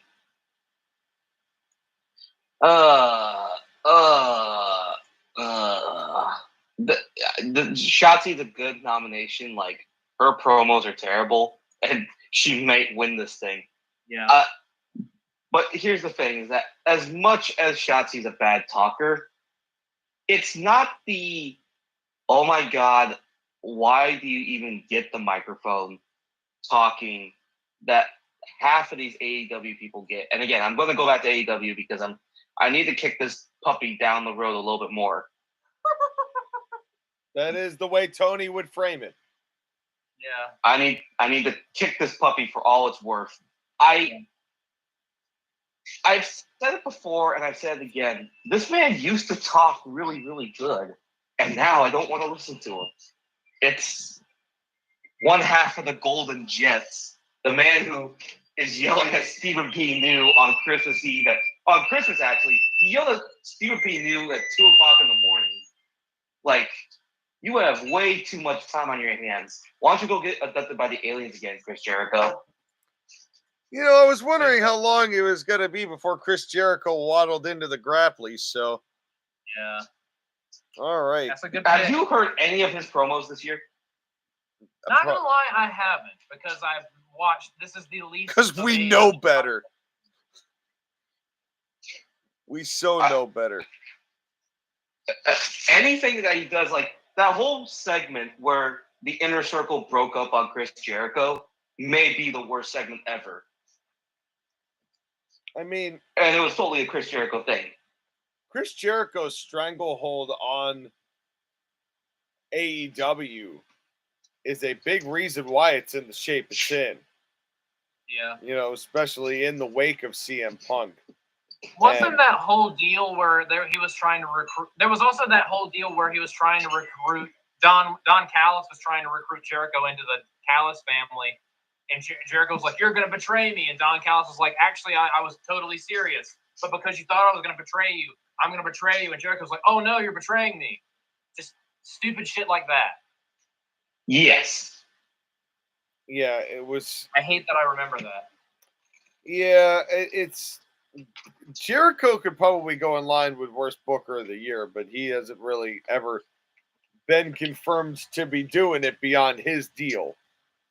But I would have to say I am inclined to agree with JoshAgeddon with when Shotzi's name. This was kind of the one that I didn't really know because I haven't really heard a ton of bad promos. Not that I've heard a ton of good ones. Well, then I just can I haven't steal heard your nomination and nominate one for myself again? It's like I'm. Do you have another bad name? Yeet. Is that really Jey Uso's fault though? Yes. I don't know if that's Jey Uso's fault though. I mean, Joshua would agree with me. Well, I'm not gonna blame that on that. That's I don't consider that as much a promo as like a catchphrase. Yeah, we should have worst and best catchphrase of the year. Sure. Then Yeet is worst catchphrase hands down. But sure. Jey Uso is on promo. He's fine. Yeah. A little too much shouting for my taste, but he's fine. But again, like, here's the thing. I know that Shotzi Blackheart had a bad promo, but she also hasn't been around for the entire year. She's only really been around for the last 2 or 3 months. Jericho is still there all the time, talking all the time about stuff that only Chris Jericho cares about, because no one cares about Chris Jericho in 2023. Chris Jericho cares about Chris Jericho in 2023. Well, fuck him. That's a fact. I just haven't heard any of his stuff because I know better. I'm sure you're right, Sky. I'm sure you're right. You know what I'm going to nominate, and it's somebody that I know one person in this little triad that we have here is going to disagree with me because this person tickles him at night with his little dingo baby. But I'm going to say Grayson Waller here. I'm not going to disagree with you because I'm so sick and tired of the Grayson Waller effect segment. I understand why they did that with him early on because he had an injury and couldn't wrestle. But once he got better, they should have dialed down on that. Yeah, because you want to talk about a less famous Miz. Yeah. That is a less famous Miz. I also, at least with Miz, the more that he got into it, the more he really did his damnedest to try to convince you he believed it. I don't get that at all from Grayson Waller. I maybe it's a passion level difference. I don't know exactly, but like it just drips of insincerity. And it just doesn't do it for me. And it's a segment that is used pretty frequently that I'm always skipping when I see it. Yeah, I like him as an all-around guy, but the Grayson Waller effect is just annoying at this point. And wrestling talk shows at this point, I'm sorry, I hate that whole deal. Overplayed. At this point. It's outdone. Just get in the ring and do a promo. Yeah. You don't need to have plants or a big LAD. Remember when I went to SmackDown earlier this year and they were doing the pre-recorded SmackDown? Yep. And they screwed up his intro 3 times, and he was sitting in the ring with the lights off, waiting for them to do it right, and the crowd was laughing by the time they did it right. Yeah. And that's the part that aired on television. Yeah, Stop it with the live action interview, like the highlight reel or the Kevin Owens show or these talk show things. They need to end. Like, it's overdone. It's so overdone. Stop. And so I'm sure that Chris Jericho is here as far as a consistent shithousery. Well, here's the thing. If I'm going to concede one way or another, I'm going to concede to the Grayson Waller effect simply because they've been doing it on pay-per-views. They've been doing a talk show on pay-per-views for no real good reason. Yeah. Like, this wouldn't be much of an issue if it's on Raw and SmackDown because then you and me, Sean, we could skip it. But it's almost every pay-per-view this guy gets a segment for no real reason. Yes, it's to get people to get mad at him. So when a babyface kicks him in the face or whatever, it gets a pop. But in order for that to happen, you have to get over. As much as we all hate The Miz, at least he got over before he started getting his ass kicked. Yeah, and Miz always had some inherent level of promo ability. It may not have always materialized based on the feud he was in or the shape physically he was in at that time, or that stupid ass mohawk that he had for the longest time.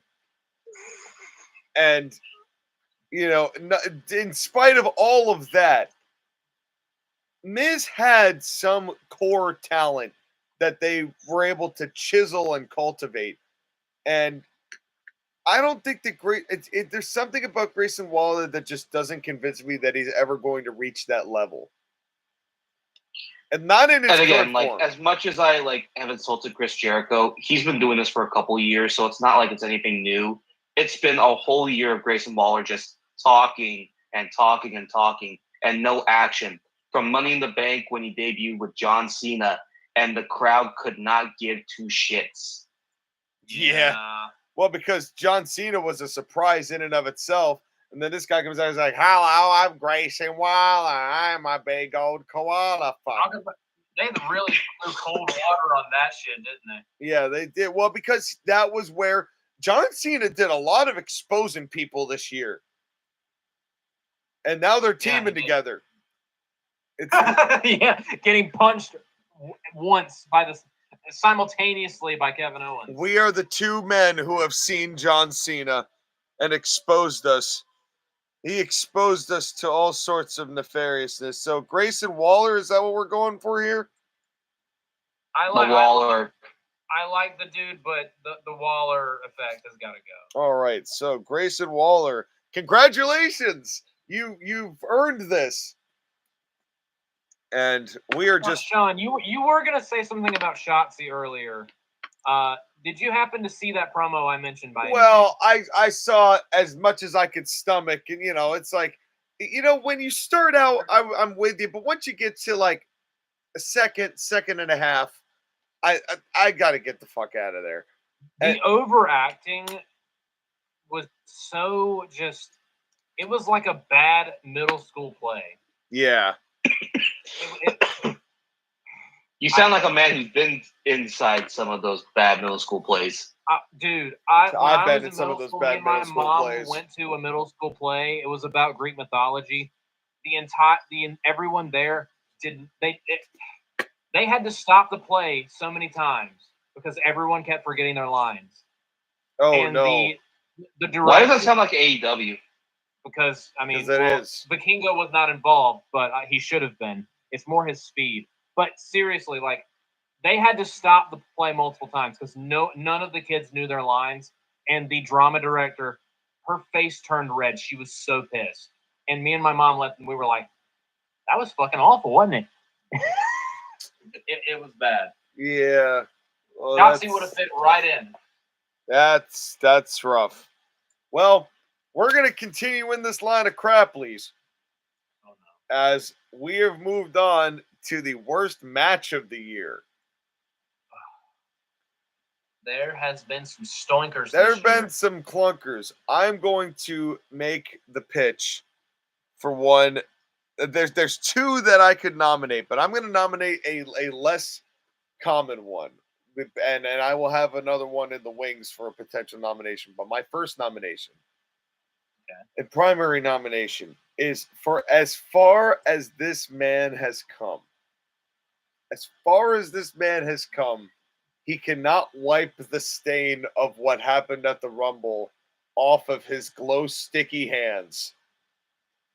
It was not his fault, but Christ on a cracker, this was not good. You could put the Holy Sacrament on the Ritz, and it will not bounce up and down like the Chips Ahoy commercial. Instead, it'll just be puppets and laughter and ghosts and Uncle How Die and everyone wanted to die and it just wasn't a good time at all. My worst match of the year goes to the man who has recovered the most from a match with Bray Wyatt entirely. It is Bray versus LA Knight at the Royal Rumble in the Mountain Dew Neon Glow Stick match of doom. That was going to be my pick because, oh my God, that was utterly. You know me and Bray Wyatt's super spooky matches, specifically the ones with one Randall Keith Orton. Yep. We do not have a good history. Nope. This was more of that. Let's keep trying with that, by the way, while we're talking about it. For like 8 years, let's just keep having them fight each other. How many times do you have to diarrhea down my throat before I just finally drown and die? That sounds like a house of horrors. And die. It was a house of horrors indeed. That match was and it was in January as well, the Rumble. Yep. I hated the Jon Moxley at Hangman Adam Page match specifically because he took a brick to the fucking head and got up. Yeah. Oh, And yes. I remember that. I hated the Samoa Joe MJF match because he took a pile driver to the concrete with a bad neck, got up and won. But there was nothing as bad as that pitch black match. I'm like, that was so awful. Yeah, that was next level bad. Like, R.I.P. Bray Wyatt, but it sucks that his only match this year was the absolute worst. Yeah. Was that embarrassment. Yeah, definitely. Sky? Cool. So here's the thing, is that there are a lot of ways that I can go with this again, as far as like, do I want to nominate the pitch black match, which at the time when I said it was going to be the worst match of the year, and I was not wrong. And I feel like that's going to be the match of the year. But there's a match that I'm going to nominate for a very different reason, but one that's still, I think, valuable. Here's the thing about AEW. Their women's matches have always been terrible. We are nothing if not consistent. Oh, Skylar, Well, goddamn, that was funny. I mean, whatever. The point is that all their women's matches are terrible again, and whatever. It is what it is. I guess I'm going to beat this horse into the ground. Yeah.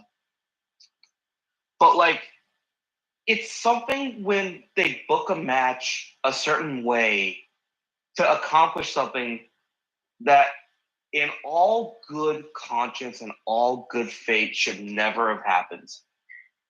I'm going to go to Wembley. And there's a four-way match involving Saraya, Hikaru Shida, Britt Baker, and Toni Storm. In good conscience and in good faith, somebody should never have allowed Saraya to continue to wrestle. And they have allowed her to continue to wrestle and to get the moment where she wins the title in Wembley in front of her hometown crowd. And the reason why I'm shitting on this match specifically is because they did a transitional title reign where she lost the belt a couple weeks later. To Tony, right? And here's... No, she lost the belt to Hikaru Shida, and then Shida lost it. Right. Or hot potatoing it. Right. Because that always hot potato it.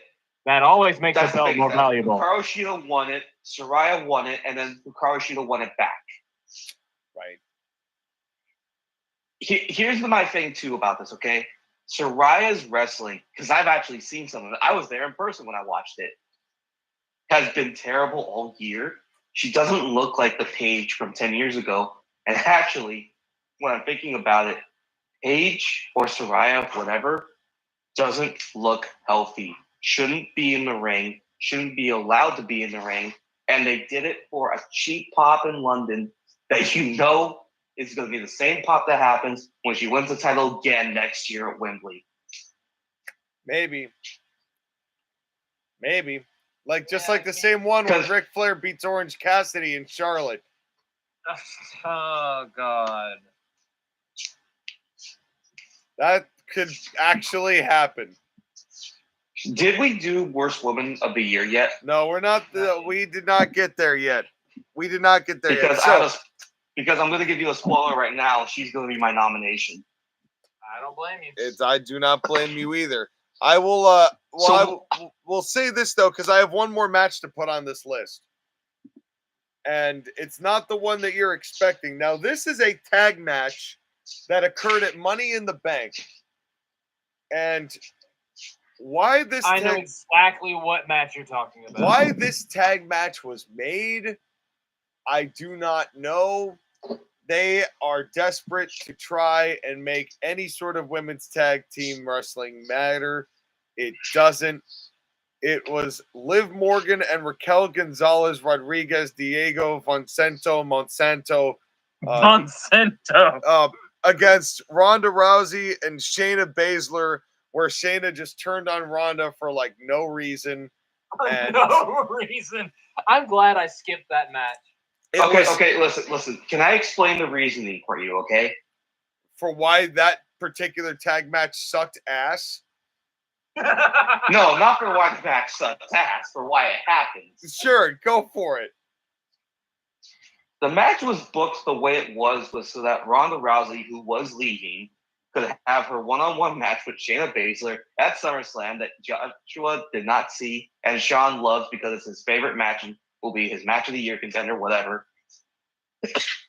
I did not say that. I already nominated it for my WTF moment. I mean, you love that match. I do find it quite entertaining, yes. If we had a so bad it's good category, yes, that would be the winner. Hands down. But the thing is that they needed a babyface team to take the titles, and they didn't have one ready. So they just threw together Liv Morgan and Raquel because they used to team together in the past, and that's the reason why it was booked. Having said that, that match was terrible because you had 3 people who are not good wrestlers, and Shayna Baszler is not a wizard that can carry 3 other bad women to a good match. Yeah.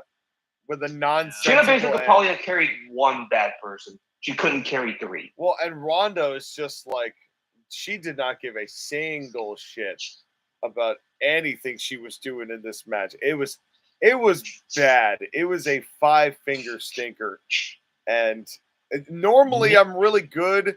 One of my big credits this year to myself has been the ability to dodge these matches whenever I've watched pay-per-views. I found a way to evade them. Not that one. That one was roughhousing. Need I remind you that no one in WWE has more pinfall victories over Ronda freaking Rousey than Liv Morgan. Pinned her 3 times. 3 whole times. What fucking timeline do we live in where that's even remotely fucking possible? Triple H's. It makes me miss Alexa Bliss because at least she could work.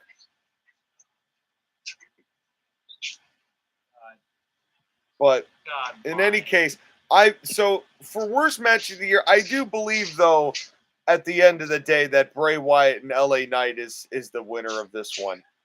I ain't budging on that one. Yeah, I really do think that one is the one that takes the cake on this. Even though the rest of those matches all have good qualities of earning a Grapply, I think that Bray wins one final title before riding off into the sunset. I think that's fair.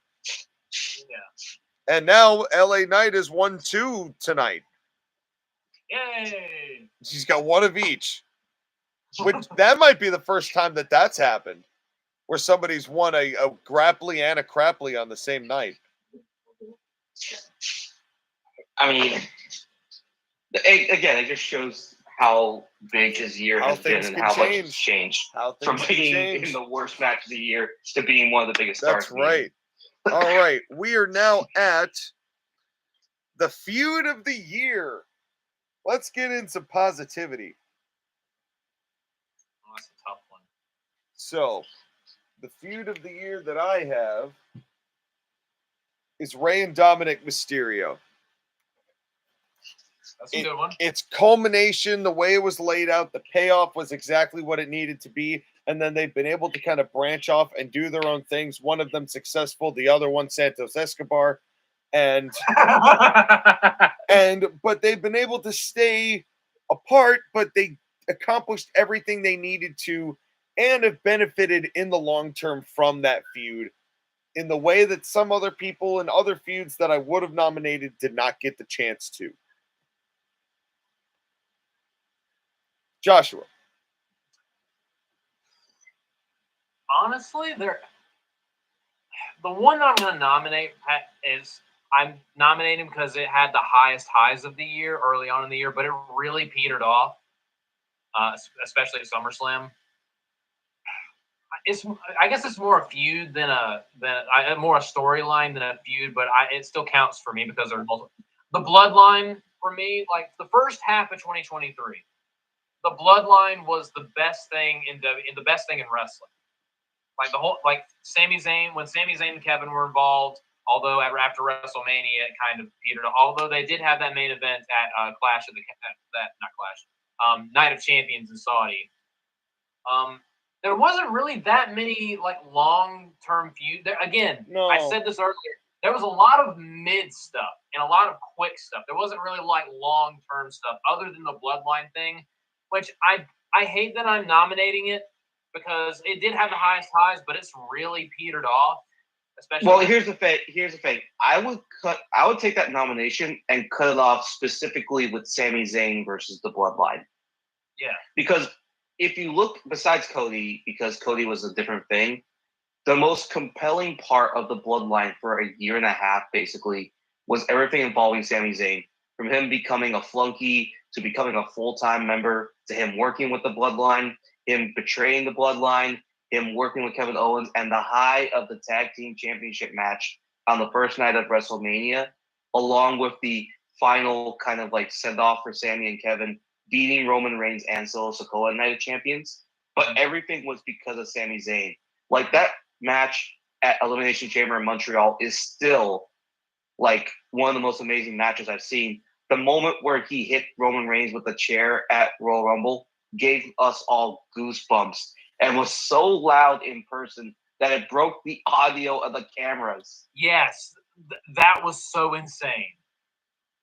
Like, again, there were other people coming in and out of the storyline, which is fine. But if we want to like cut it off, specifically Sami Zayn versus the Bloodline, because that was the best part of it. Yep. That I'm glad you helped me with that, Skylar. That is my nomination. Sami Zayn versus the Bloodline. Skylar? And with that, it goes to me. And it's amazing I'm going to nominate a feud where one of the guys didn't win a single match in it. But god damn it, they were so compelling nonetheless. Oh, wait, hold on. Okay, hang on. Did Brock Lesnar beat Cody Rhodes in the second match? Yes, he did. He did. He had him in the Kimura for 3 days, and Cody finally passed out. Okay, fine. Okay.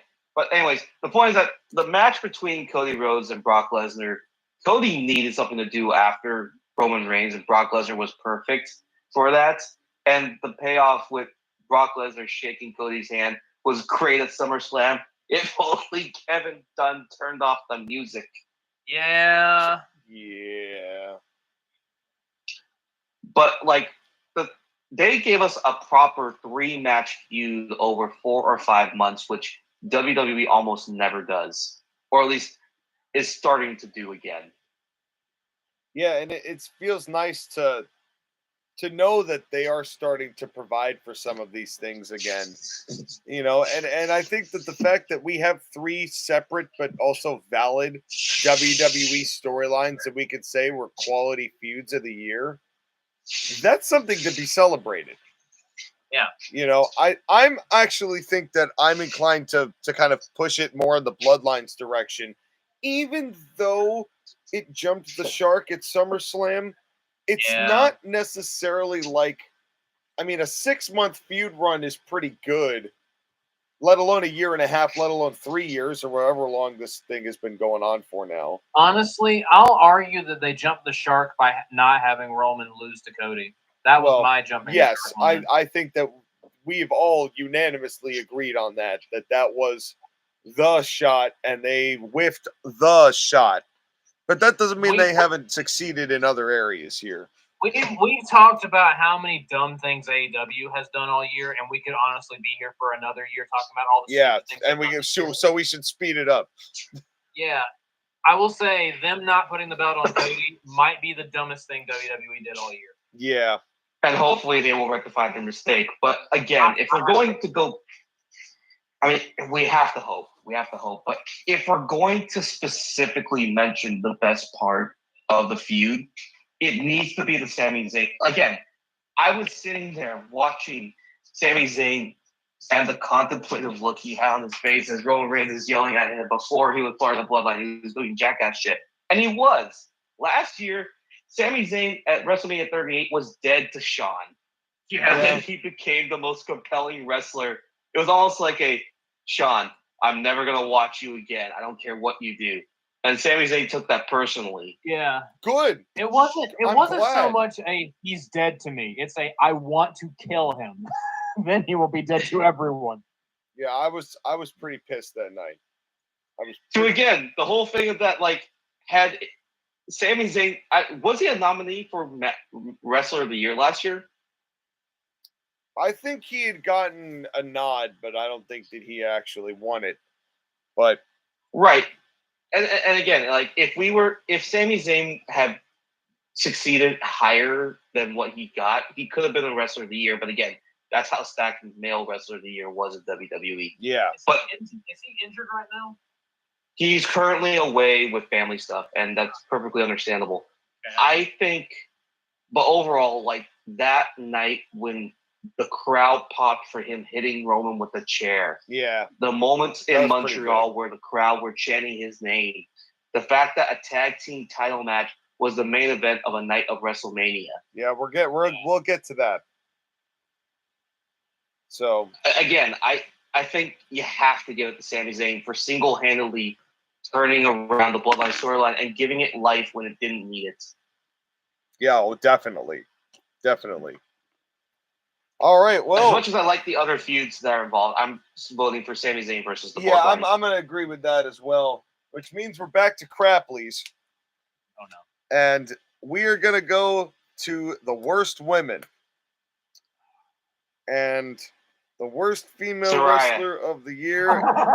You have already, yes. Wow, someone from AEW, I hear. You have made Saraya. yes. That case is definitely made. I refuse to watch any of her matches. I did that when they hired her because I am not going to watch that woman kill herself on television. That was my rule. So I'm going to plead ignorance on this one. I'll take the extras. But I will say, Yeah. I am going to vote for Shotzi Blackheart on this one because there is nothing I have seen of hers that is any good in any capacity. And they, for some reason, they still keep her around and they make her look weirder and weirder and weirder with absolutely zero payoff. They will not learn the lesson that screaming is not a gimmick. But I'm going Shotzi Blackheart myself. JoshAgeddon, while I go yell about how crazy I am over out of frame, why don't you tell them who your nomination is? Shotzi Badfart is definitely up there. She's one of the worst. But there was a return this year that made me so fucking angry. And it still makes me fucking angry. Because you know what I really, really hate? Something that just pisses me off when it's blindly obvious to everyone except the people that are involved with it that it sucks. Nepotism. I fucking hate nepotism. I hate nepo babies. Or in this case, nepo cousins. What about the long lost descendant of the pro wrestler Nepo Man? Shut the fuck up. The fact I like Triple H, and he's probably going to get nominated as Booker of the Year. The worst thing that he did this year that I do not understand, Nia Jax. Be a star. Why in God's name did you bring this talentless piece of putrid fucking human vomit back? Because she's not like most girls. Shut the fuck up. No. Like, I cannot put into words how much I hate Nia Jax. She was if Nia Jax got injured, I would throw a fucking party. I mean, you've been putting a good job of putting it into words right now, my friend.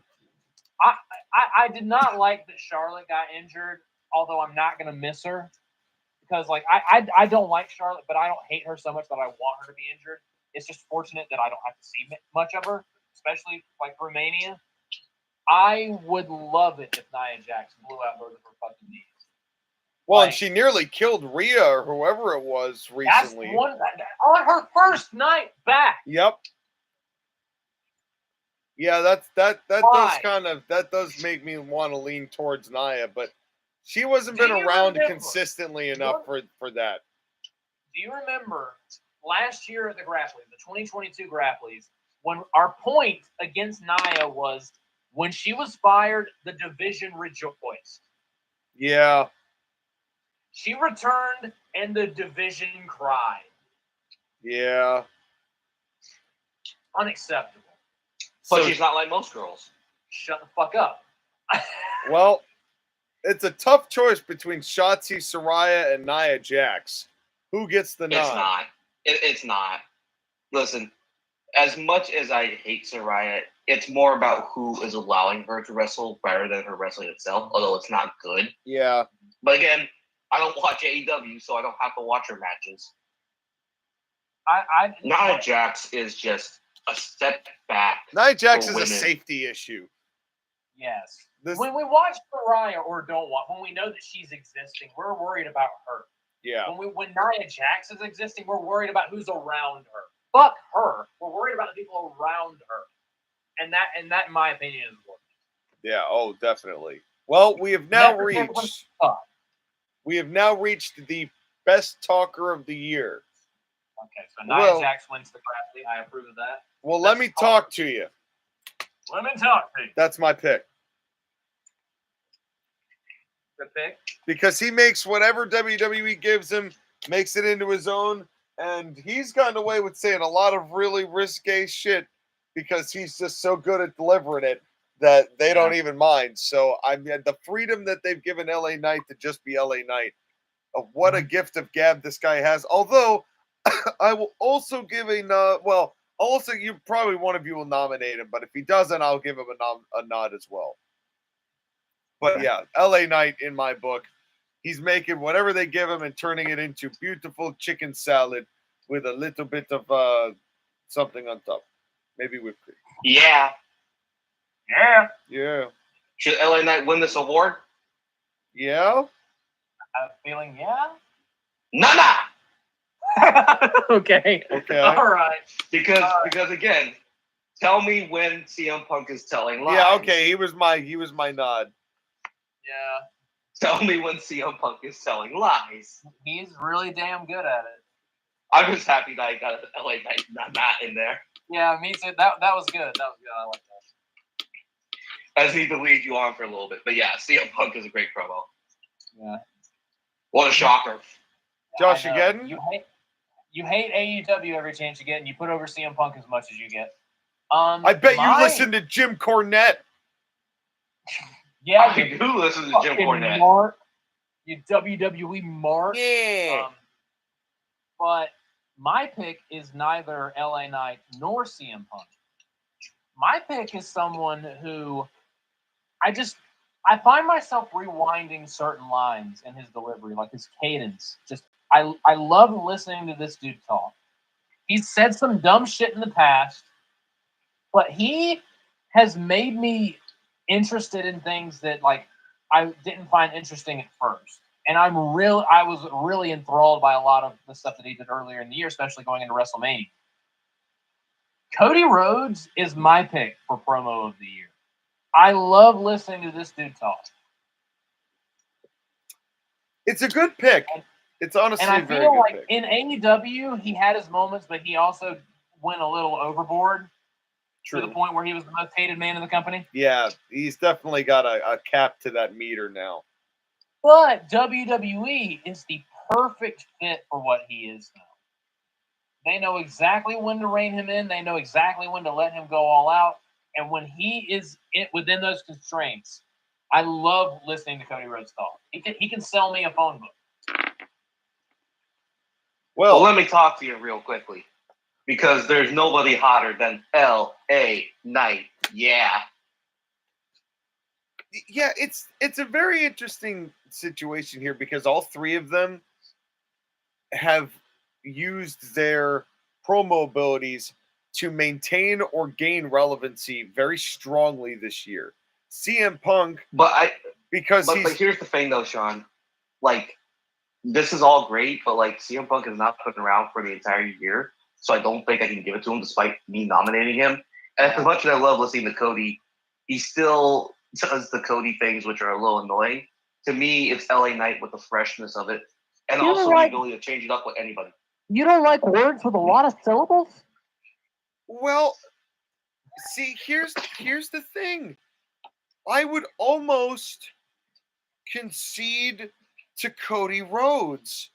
And the reason why I would put Cody over is that Cody could have very easily, after losing to Roman Reigns, have just fallen into irrelevancy or into a mid-card feud, and his promos not have mattered. But it's because he is able to talk as well as he is, and plus he was given feuds that allowed him to interact with people that were at his level. It allowed him to really continue to build himself And not only that, Brock was not there a lot of the time when he was feuding well, with Brock. yeah, and that was really very relying bad. on Cody to do that. Like LA Knight, I love LA Knight, but he is also very much plug. You know, he does the deal. He does LA Knight's deal, and people love to come to see LA Knight. They love to see the LA Knight. Let me talk to you. Yeah, all of that. They love that interaction. Cody Rhodes is a lot more organic. Like, I don't want to say organic, but it's like it's not just the aura and the delivery of the promo where the fans just want to react to it. People are listening to Cody Rhodes.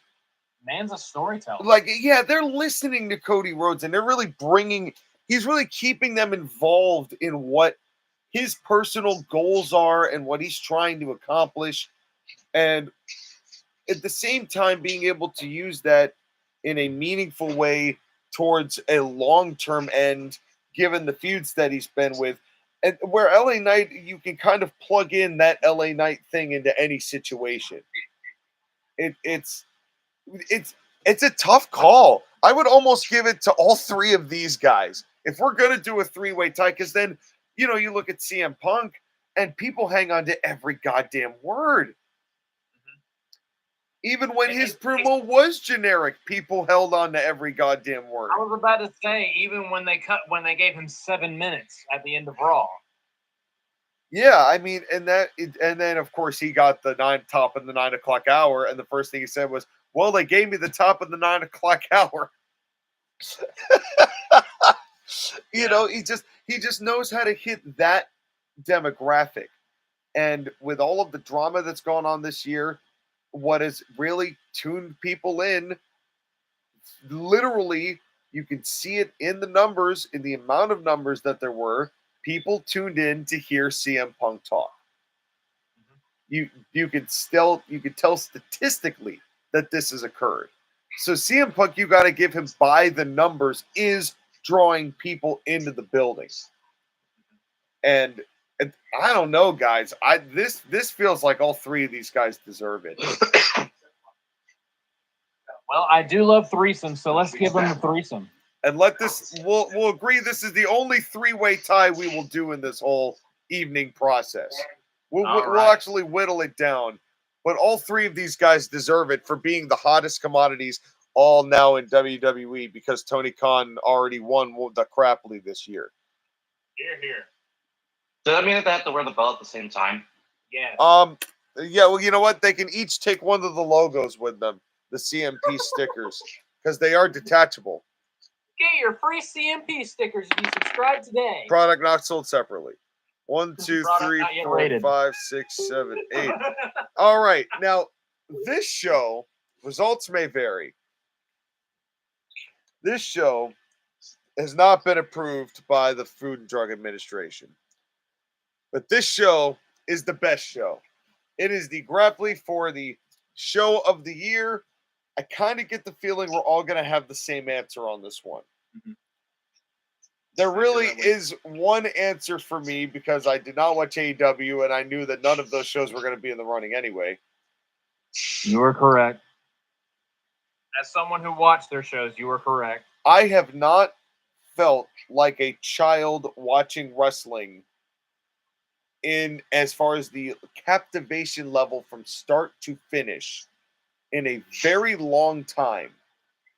But WrestleMania 39 Night 1 did just that.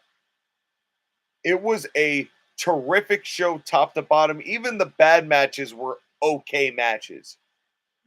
Everything had a purpose. Everything had a story. And then you get the perfect payoff at the end of it. You know, even though that match aired on the side of gratuitous, it was just an unbelievable effort by all involved, especially because WrestleMania 39 Night 2 was going to be more Vince-ish than WrestleMania 39 Night 1 was, but it was a terrific show top to bottom. One of the best shows I have had the chance to see as it occurred. And JoshAgeddon, your pick. I wholeheartedly second that because even though I gave Survivor Series a 9 out of 10, that was more because it was a 7 out of 10 show and then the ending bumped it up by a lot. WrestleMania 39 Night 1 was a 9 out of 10 show. And if CM Punk returned on that night, it would have been an 11 out of 10 show.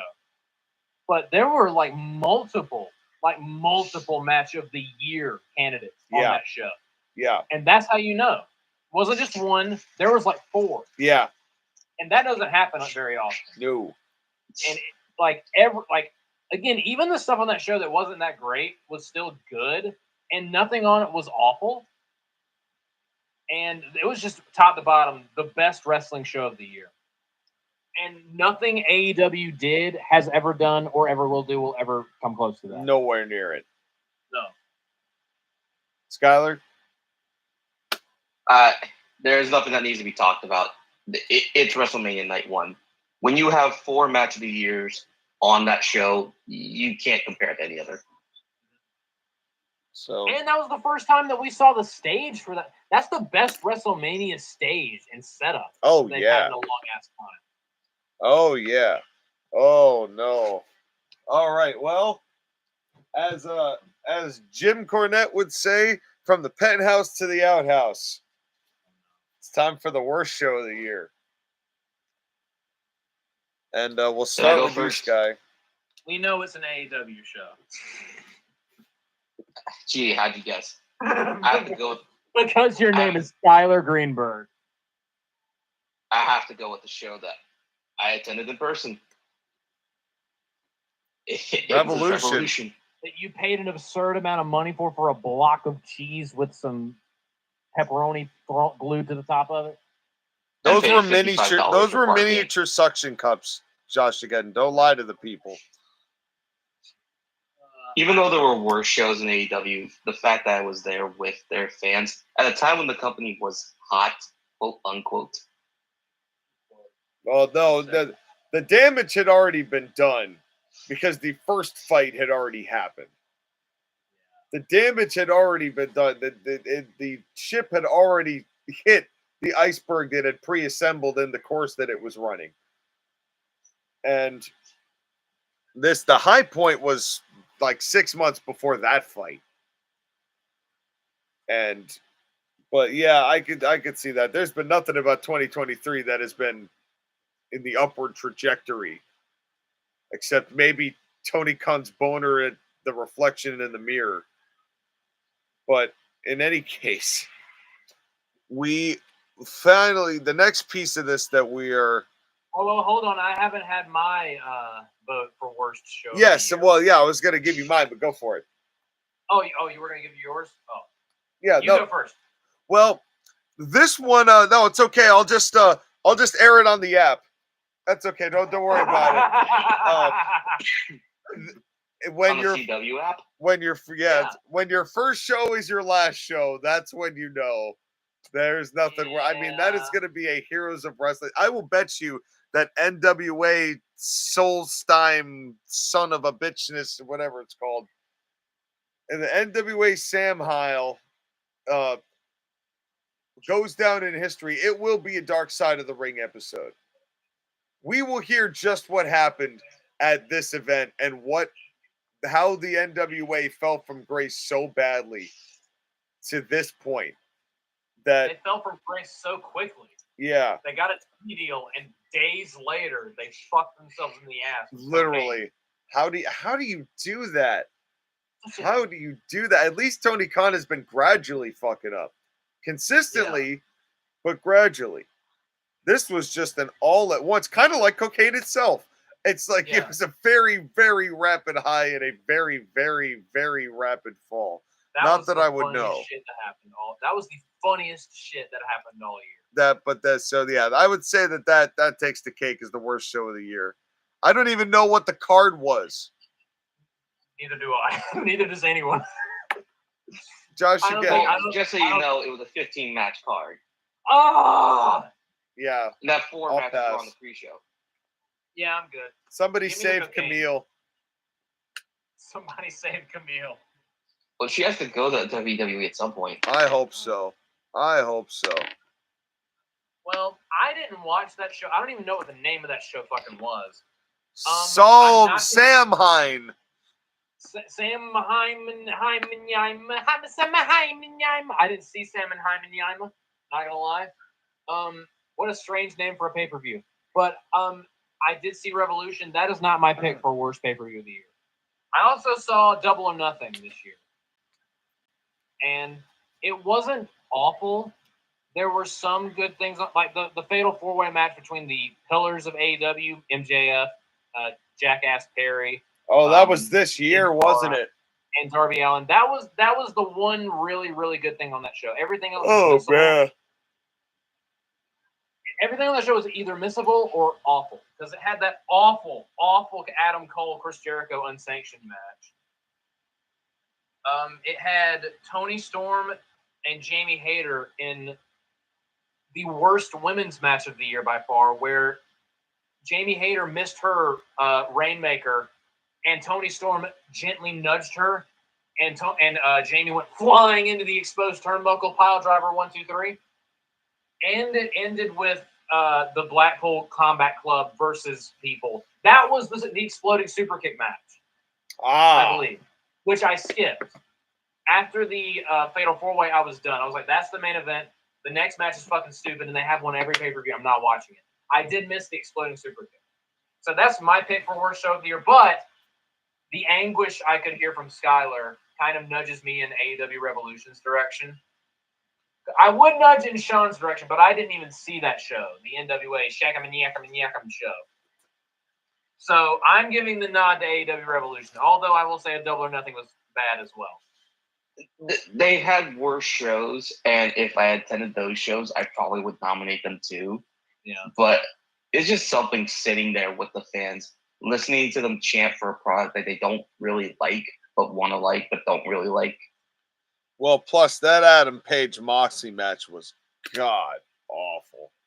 I remember when someone hit me in the brick with a head, and I was hitting them with a pile driver 0.5 seconds later. I remember when somebody was hitting me in the brick with a head. And then he pile driver is what you said. Yeah. Yeah. Yeah, I hate when somebody just takes a brick I have and just hits my head with it. The brick driver. Yeah. Anyway, so we will say Revolution 2023 because we watched it for Skylar and endured that pain. I would also say, because we've already talked about the show of the year, I will mention that AEW's best show of the year was probably Forbidden Door. That was a good show. Because there was a lot of nonsense on it. Yeah. But there were some good matches as well. None that are match of the year quality, but they were not bad. All In was good. All Out was good. And Wrestle Dream was surprisingly good, even though Wrestle Dream is a stupid name for a pay-per-view. Not as bad as Yama, but still a pretty dumb name for a pay-per-view. All right. Well, good job, AEW. You win another Grapply. What are you going to do with all these, Tony? I hope you have a rack for them. So next up, we have Match of the Year. But worst or best? Best. Best match of the year. We've already done worst match of the year. Yeah, Bray Wyatt. And now it's time for the best. Skylar, why don't you start this one? There are, again, a lot of nominees, and most of them are going to come from WrestleMania Night 1. Yeah. To be honest, I don't think we can limit it just to one nomination per person. So let's just talk about the matches that we've had this year, because there were so many good ones. Yeah. But again, Seth Rollins versus Logan Paul. Dominic Mysterio versus Rey Mysterio. Mm-hmm. Charlotte versus Rhea Ripley. Mm-hmm. The tag match between Sami Zayn, Kevin Owens, and the Usos. Mm-hmm. All those matches could be nominated for Match of the Year. Most of them. Yep, the Cody and Brock match from SummerSlam. Mm-hmm. Even though Cody Rhodes should have been disqualified for hitting Brock Lesnar with steel steps. Yeah. But because he's white, it's okay. If he was a Jew like MJF, that would have been immediately just no. Absolutely Steel not. steps aren't kosher, JoshAgeddon. Yeah, absolutely. That's Absolutely. unethical. It's How many unethical. steel steps do you see during Hanukkah? Zero. None. Exactly. None. Anyway. What are some other matches that you guys like? Yeah, how about it's your turn, JoshAgeddon. There were like everything you said, Skylar. My favorite WrestleMania match was the Triple Threat Intercontinental Title match. I love that match. I loved the Men's Royal Rumble. I loved Cody versus Roman until the finish. I loved the Men's War Games this year. I really liked Gunther and Drew at SummerSlam. Basically, any Gunther match this year, basically. But I'm gonna do something a little unexpected since we've done nothing but shit on AEW, deservedly so, this stream. There are 2 matches AEW had, or actually, I guess 3 matches AEW had this year that I want to give a little bit of props to. Actually, and 1 New Japan match. So actually, 4 AEW matches, 1 New Japan. Okay. I don't know how math works. I'm tired. Leave me alone. It's Christmas. I'm allowed to be stupid. I really liked both of the Kenny Omega Will Ospreay matches, although I think the Wrestle Kingdom one was better because the second one was a little bit goofier. Like they kicked Don Callis out of ringside, only for him to come back with a screwdriver. Yeah, that was kind of stupid. So and the blood licking thing, yeah. The Wrestle Kingdom match was better. Agreed. I really liked the 4-way match between the 4 pillars. I mentioned that one earlier. This is not going to be popular because there was a certain thing that happened in the match, and it's the kind of match we get a lot in AEW. But I loved the Texas Death match between Hangman Adam Page. I want to vomit just saying that, and Swerve Strickland. I loved that match. I didn't need to see a man bleed into another man's mouth. I didn't need to see that. But hit him right in the hepatitis. Yeah, right in the hip. But I did love that match. But my favorite match of the year, and neither of you are going to be, especially you, Sean, you're probably going to be like, I obviously. Shaking it was a my Wrestle head. Dream. Shaking my head on live stream. Bryan Danielson and Zack Sabre Jr. had the best pure technical wrestling match of the year. It reminded me of Zack Sabre Jr. versus Drew Gulak during the Cruiserweight Classic, the best match of the Cruiserweight Classic, in my opinion. I loved every solitary second of that match. And as someone who used to grapple, like it used to be in amateur wrestling, it was just perfect. And even the finish, where the whole thing was, I'm a better in-ring like technician than you. And Bryan Danielson wins with the big running knee. And the whole argument is, well, you didn't out-grapple me to win, so are you really the best wrestler? They left it open enough in case they wanted to do a rematch, which they ended up not doing. But I did like the idea of that finish. That is hands down my favorite match of the year. It pains me to say that an AEW match is my favorite match of the year, considering all the dumb shit that they've done this year and them absolutely being the worst professional wrestling company of the year, in my opinion. Although NWA does make a strong showing for that as well. Because let's not forget, earlier in the year, Tyrus was their world champion. Let's not forget that. But I can't help but give Bryan Danielson and Zack Sabre Jr. my kudos for match of the year. That's my favorite match of the year. Well, and then it comes down to me. Comes down to Jonathan. Whose favorite match of the year actually happened at SummerSlam. And it was a one-on-one match. And it was a hell of a one-on-one match because it showed fear in a man who had had none up to that point. And it had changed the attitude of how that particular man worked that particular match and the desperation that that man exhibited in the face of said danger that he really had never had, even when he was facing somebody like Sheamus. While I was not willing to give him the superstar or male wrestler of the year, I will give him the match of the year because the way that I phrased it at the end of my writing was, they had me, they nearly lost me, they made me feel silly for doubting. The match I'm giving this nomination to is Gunther versus Drew McIntyre for the Intercontinental Championship at SummerSlam 2023. That was a damn good one, though. I loved that match. It just, it was a different layer to Gunther, something else beyond what we've gotten from him. And he's had some very interesting opponents. Like him and Gable has been very, very good on Raw. That was also another really good match that got people equally invested. Gunther's really good with that. I really liked the Miz match. Not enough to make it a match of the year, but I really liked that too. He had a match Sean, with Riddle The match that he didn't had with suck. Tommaso Ciampa on Raw that was 25 minutes was also really good. Sean, That WWE put back on YouTube in its entirety because how good it was on YouTube. Sean, are you talking about the Miz Gunther match at Survivor Series? Yes. Go watch their rematch on Raw. It's even better than their Survivor Series match. Okay, I believe that. Your problem with the Gunther match at Survivor Series was they gave the Miz too much. Their rematch on Raw fixes that problem. Excellent. And also, the one that I saw live on Raw, which was Gunther versus Kevin Owens, which was also very good. And so Gunther got us to mention Monday Night Raw matches in our best of the year. I'm pissed I didn't go to the Gunther and Tommaso Ciampa match because that happened in San Jose. I should have gone to that match. Yeah, and you went to John Moxley and Hangman Adam Page. How do you feel, Skylar? silly, I bet. The sadness I can feel through my speaker. Very silly. I can see tears. But yeah, if we're gonna nominate anything, it has to be that triple threat because call the police. Yeah. Oh, the police! Titus O'Neil seals the deal. It's gotta be. Oh man. Holy sugar, honey, iced tea. However, but yeah, They know to the triple threat intercontinental title match at WrestleMania night 2. You know, they need to do a reality show instead of Roads to the Top, and it's just Titus O'Neil, and they just call it just the right amount of Titus. Or Titus to the top.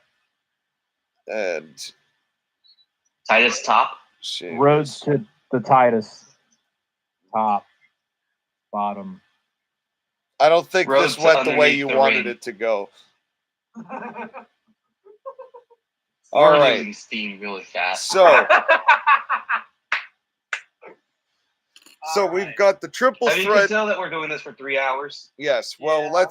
we only got 4 more of these to go, and then we're getting out of here. So the next one we're doing is the best tag team of the year. More happy. My nominee is there are hardly any tag teams worth a damn right now. Yep. And the only one I'm going to give it to is the one that was the only one that was really worth a damn this year that had any sort of run of any standing before they both got hurt and then their momentum just kind of slowed down. I'm going with Kevin Owens and Sami Zayn because what a night one they had. And sometimes it's small and efficient, but it's memorable. So, boom shakalaki. Skylar. Yeah, boo. Yeah, boo. Yeah, boo. Finn Balor and Damon Priest. Wow. I'm surprised. I'm gonna go ahead and just say Judgment Day, but yeah. I'm with you on that one. Yeah. Yeah, boo. Yeah, boo. I don't remember what the Han Solo conversation is after he's talking to that particular droid or guy in Mos Eisley, but I could see we need to add Finn Balor into Mos Eisley into some of those Star Wars edits, but not on the YouTube channel. Yeah, fuck you, Disney. But look at you, Disney. I'm very right much into in your Sean's pelvis. boat. I'm very much in Sean's boat of there's not that many to choose from, and the ones that are to choose from are very end. Like I was thinking Pretty Deadly earlier because they're a tag team that exists, even though they have not done hardly anything. They're just a team that exists. I'm like, but that's more than the bare minimum at this point. You can say the Creed brothers, even though they're green as fuck. They're too new. They're too new, and I don't watch enough NXT. So I'm honestly gonna side with Kevin Owens and Sami Zayn. They had the main event of the year. They had momentum until they both got until one of them got hurt, and then they kind of just stopped. And when they fell out of the Bloodline feud, they kind of fell out of interest. But for the time that they had allotted, they did great with it. So I'm going with Kevin Owens and Sami Zayn. All right. Good job for them. Next up is the promoter / booker of the year. Triple H. All hail. Yeah. Base 8. Yeah, I don't think this is going to be I'll put Hunter for mine. I'll put Hurst for Skyler. And I'll put Helmsley for Joshua. Put Fire Nia for mine. Stop. If we wanted to do other nominees, we could say Shawn Michaels, but that's NXT. No, you know who I And we am don't going to watch give? it. I actually do want to give a nod to somebody right now. As far as an honorable mention for Booker of the Year, it's obviously no dispute that Triple H is doing exactly what needs to be done mostly for WWE. I'm going to give the nod to Scott D'Amore and Impact because they've slowly but surely been re-signing wrestlers. They're going back to TNA. They're trying to rebrand. They're like, look, we're making things work. I heard whispers about them working with Endeavor as well. I think there's slowly built where everyone else seems to be collapsing around us. Impact seems to slowly be building again. And that makes me curious.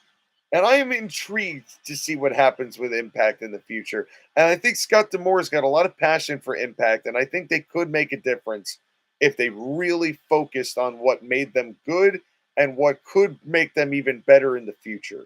So, not enough to win this year, but they're making strides. They're making strides. So, with that easy pleasy, we got one more left of each. So, let's do the worst one first. Let's do the Grapply first. And it is the worst feud of the year.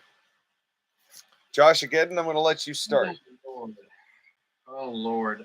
Again, there hasn't been that many like long feuds. So for a feud to really be that horrible, it needs to have a little bit of length to it. And the long ones we talked about were for the most part good. Or AEW, which we didn't watch enough AEW to get the gist of a lot of their feuds. We just saw a lot of their abortion afterbirth nonsense. But we talked about it a lot earlier, but I'm going with LA Knight and Bray Wyatt, the feud in general. The match was the crescendo of the feud. And I mean that in a very bad way. Like, And they got The Undertaker to come out for an appearance. Like, God. To whisper the sweet nothings into Bray Wyatt's ear? Question mark? Maybe he was telling him the mark of the BSK was upon him. Hope he wasn't going biking one night. Maybe he was telling him, you know how they call me the dead man? On this edition of Wrestling Conspiracy. Okay, that is way too dark. Yes. That is way too dark. But the whole LA Knight, Bray Wyatt, other than LA Knight trying his damnedest, that whole feud sucked. It was a waste of LA Knight. It was a waste of Bray Wyatt, and it ended in that god-awful match. So that's my pick for worst feud of the year. Skyler? Remember when I went meta last year and I said Chris Jericho versus Ring of Honor? Yep.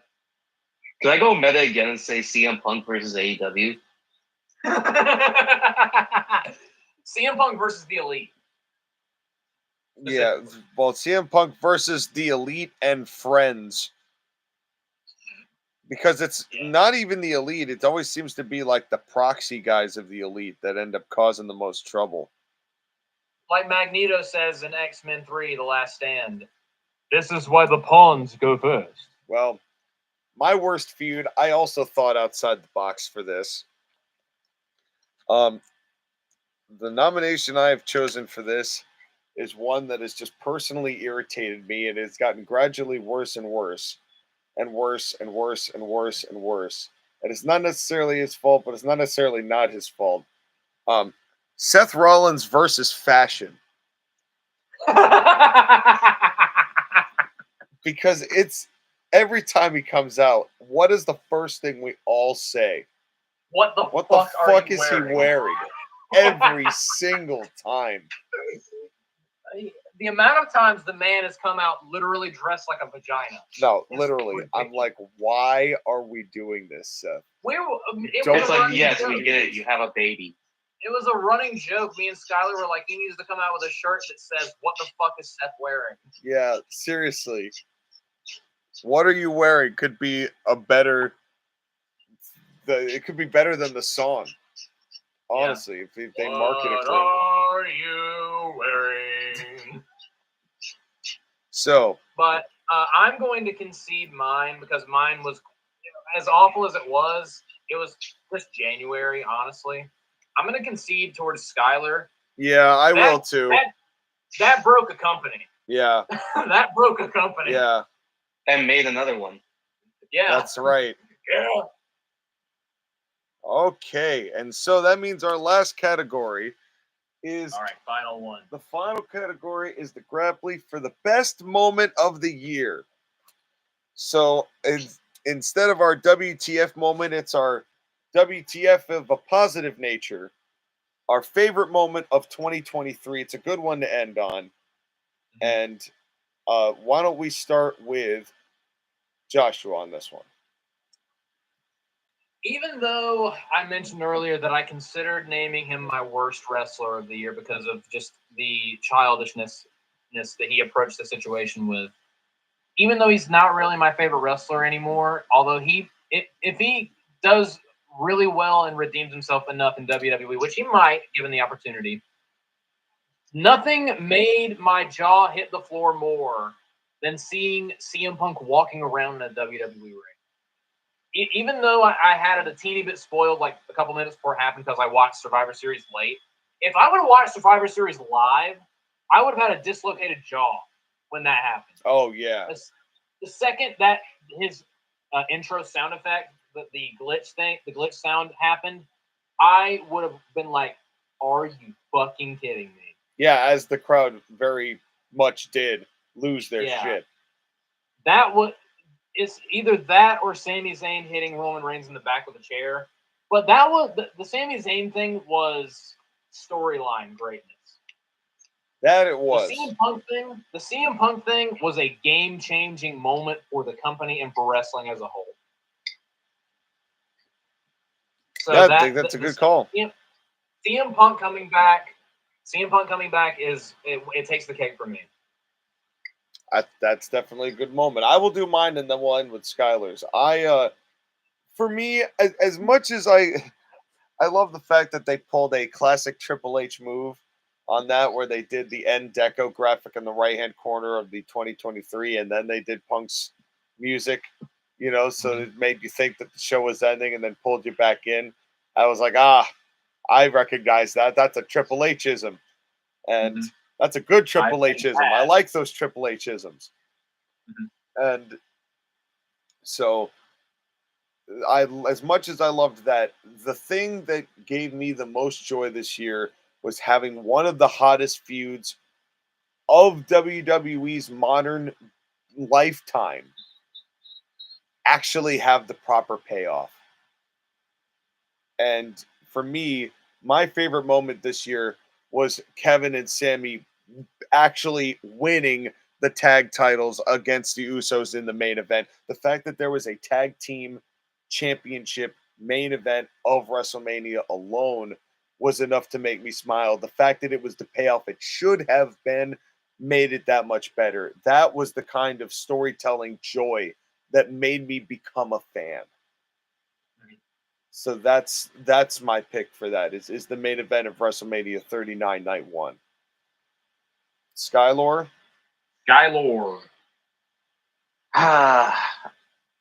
So this is tough, but I think the fact that we got the moment of respect between Brock Lesnar and Cody Rhodes, and Brock Lesnar willing to shake Cody's hand, and for the little tease of what if Cody gets F5'd by this.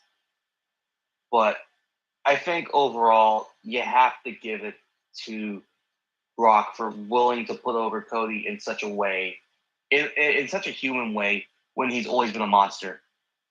Yeah. Brock's endorsement of Cody. Yeah, I mean, that really was maybe I've downplayed the significance of that, but it did really keep Cody relevant in a way that allows him now to still be very much a title contender at this rate for Roman Reigns, which is nice and necessary because they knew that Cody losing at WrestleMania 39 was going to be majorly deflating. And Brock was the perfect guy to bridge that gap. Mm-hmm. And so those are three very good choices. Who do we think come out on the top of these? I mean, as much as I like the moment between Cody and Brock, it can't be anything else with CM Punk coming out to Chicago fans. And like, it is a game changer. Never thought it's a game changer, and we never thought it was going to happen, and it happens. Even watching that back, or like watching his segment with CM Punk, I'm tired. Watching his segment with Seth Rollins, or his promo back, or his promo on SmackDown, it's still like I can't believe my eyes. Like he's actually in a WWE ring again. It's amazing, isn't it? Yeah, it's like, again, Sean, I'm waiting for you to put your balls on my mouth because you told me so. Well, I did just stand up. So that is definitely possible. But CM Punk, we'll see if CM Punk puts his balls into WWE or if he takes them and goes home. And but the fact that we're even having those conversations is great. But before this hits 3 proper hours, gentlemen, here's our list. We did it. Here's the results. I hope you can read backwards. We had ourselves a wonderful Grapply time. Say some final words for 2023 for the fine folks at the CMP, folks. Thank you guys for watching both the TAP and CMP. And hopefully we'll have some more content for the following year. And the AEW is likely going to keep spiraling. And WWE, I think that with this like set up year with 2023, I wonder if 2024 is going to be like a big landmark year or if it's going to be another setup year. We'll have to see, but I'm looking forward to 2024. Skylar? Merry Christmas, Happy Holidays, and to a brand new year. And I hope everybody does well during this time. This is a difficult time. The holidays are. But I hope that everyone, like, y'all, I get emotional during this time because this is a very tough time for a lot of people, but it's also a time to celebrate. Just everybody to better health, better prosperity, and to a brand new future. That's right, folks. And what better way to celebrate all of those happy times, good and bad, than with your friends at the Court-Martail podcast. We will see you next year, definitely for talk about the Rumble, maybe for some more stuff after that. But until then, folks, we will be right back, as my back gets broken by my words. Good night, everybody. And thank you guys.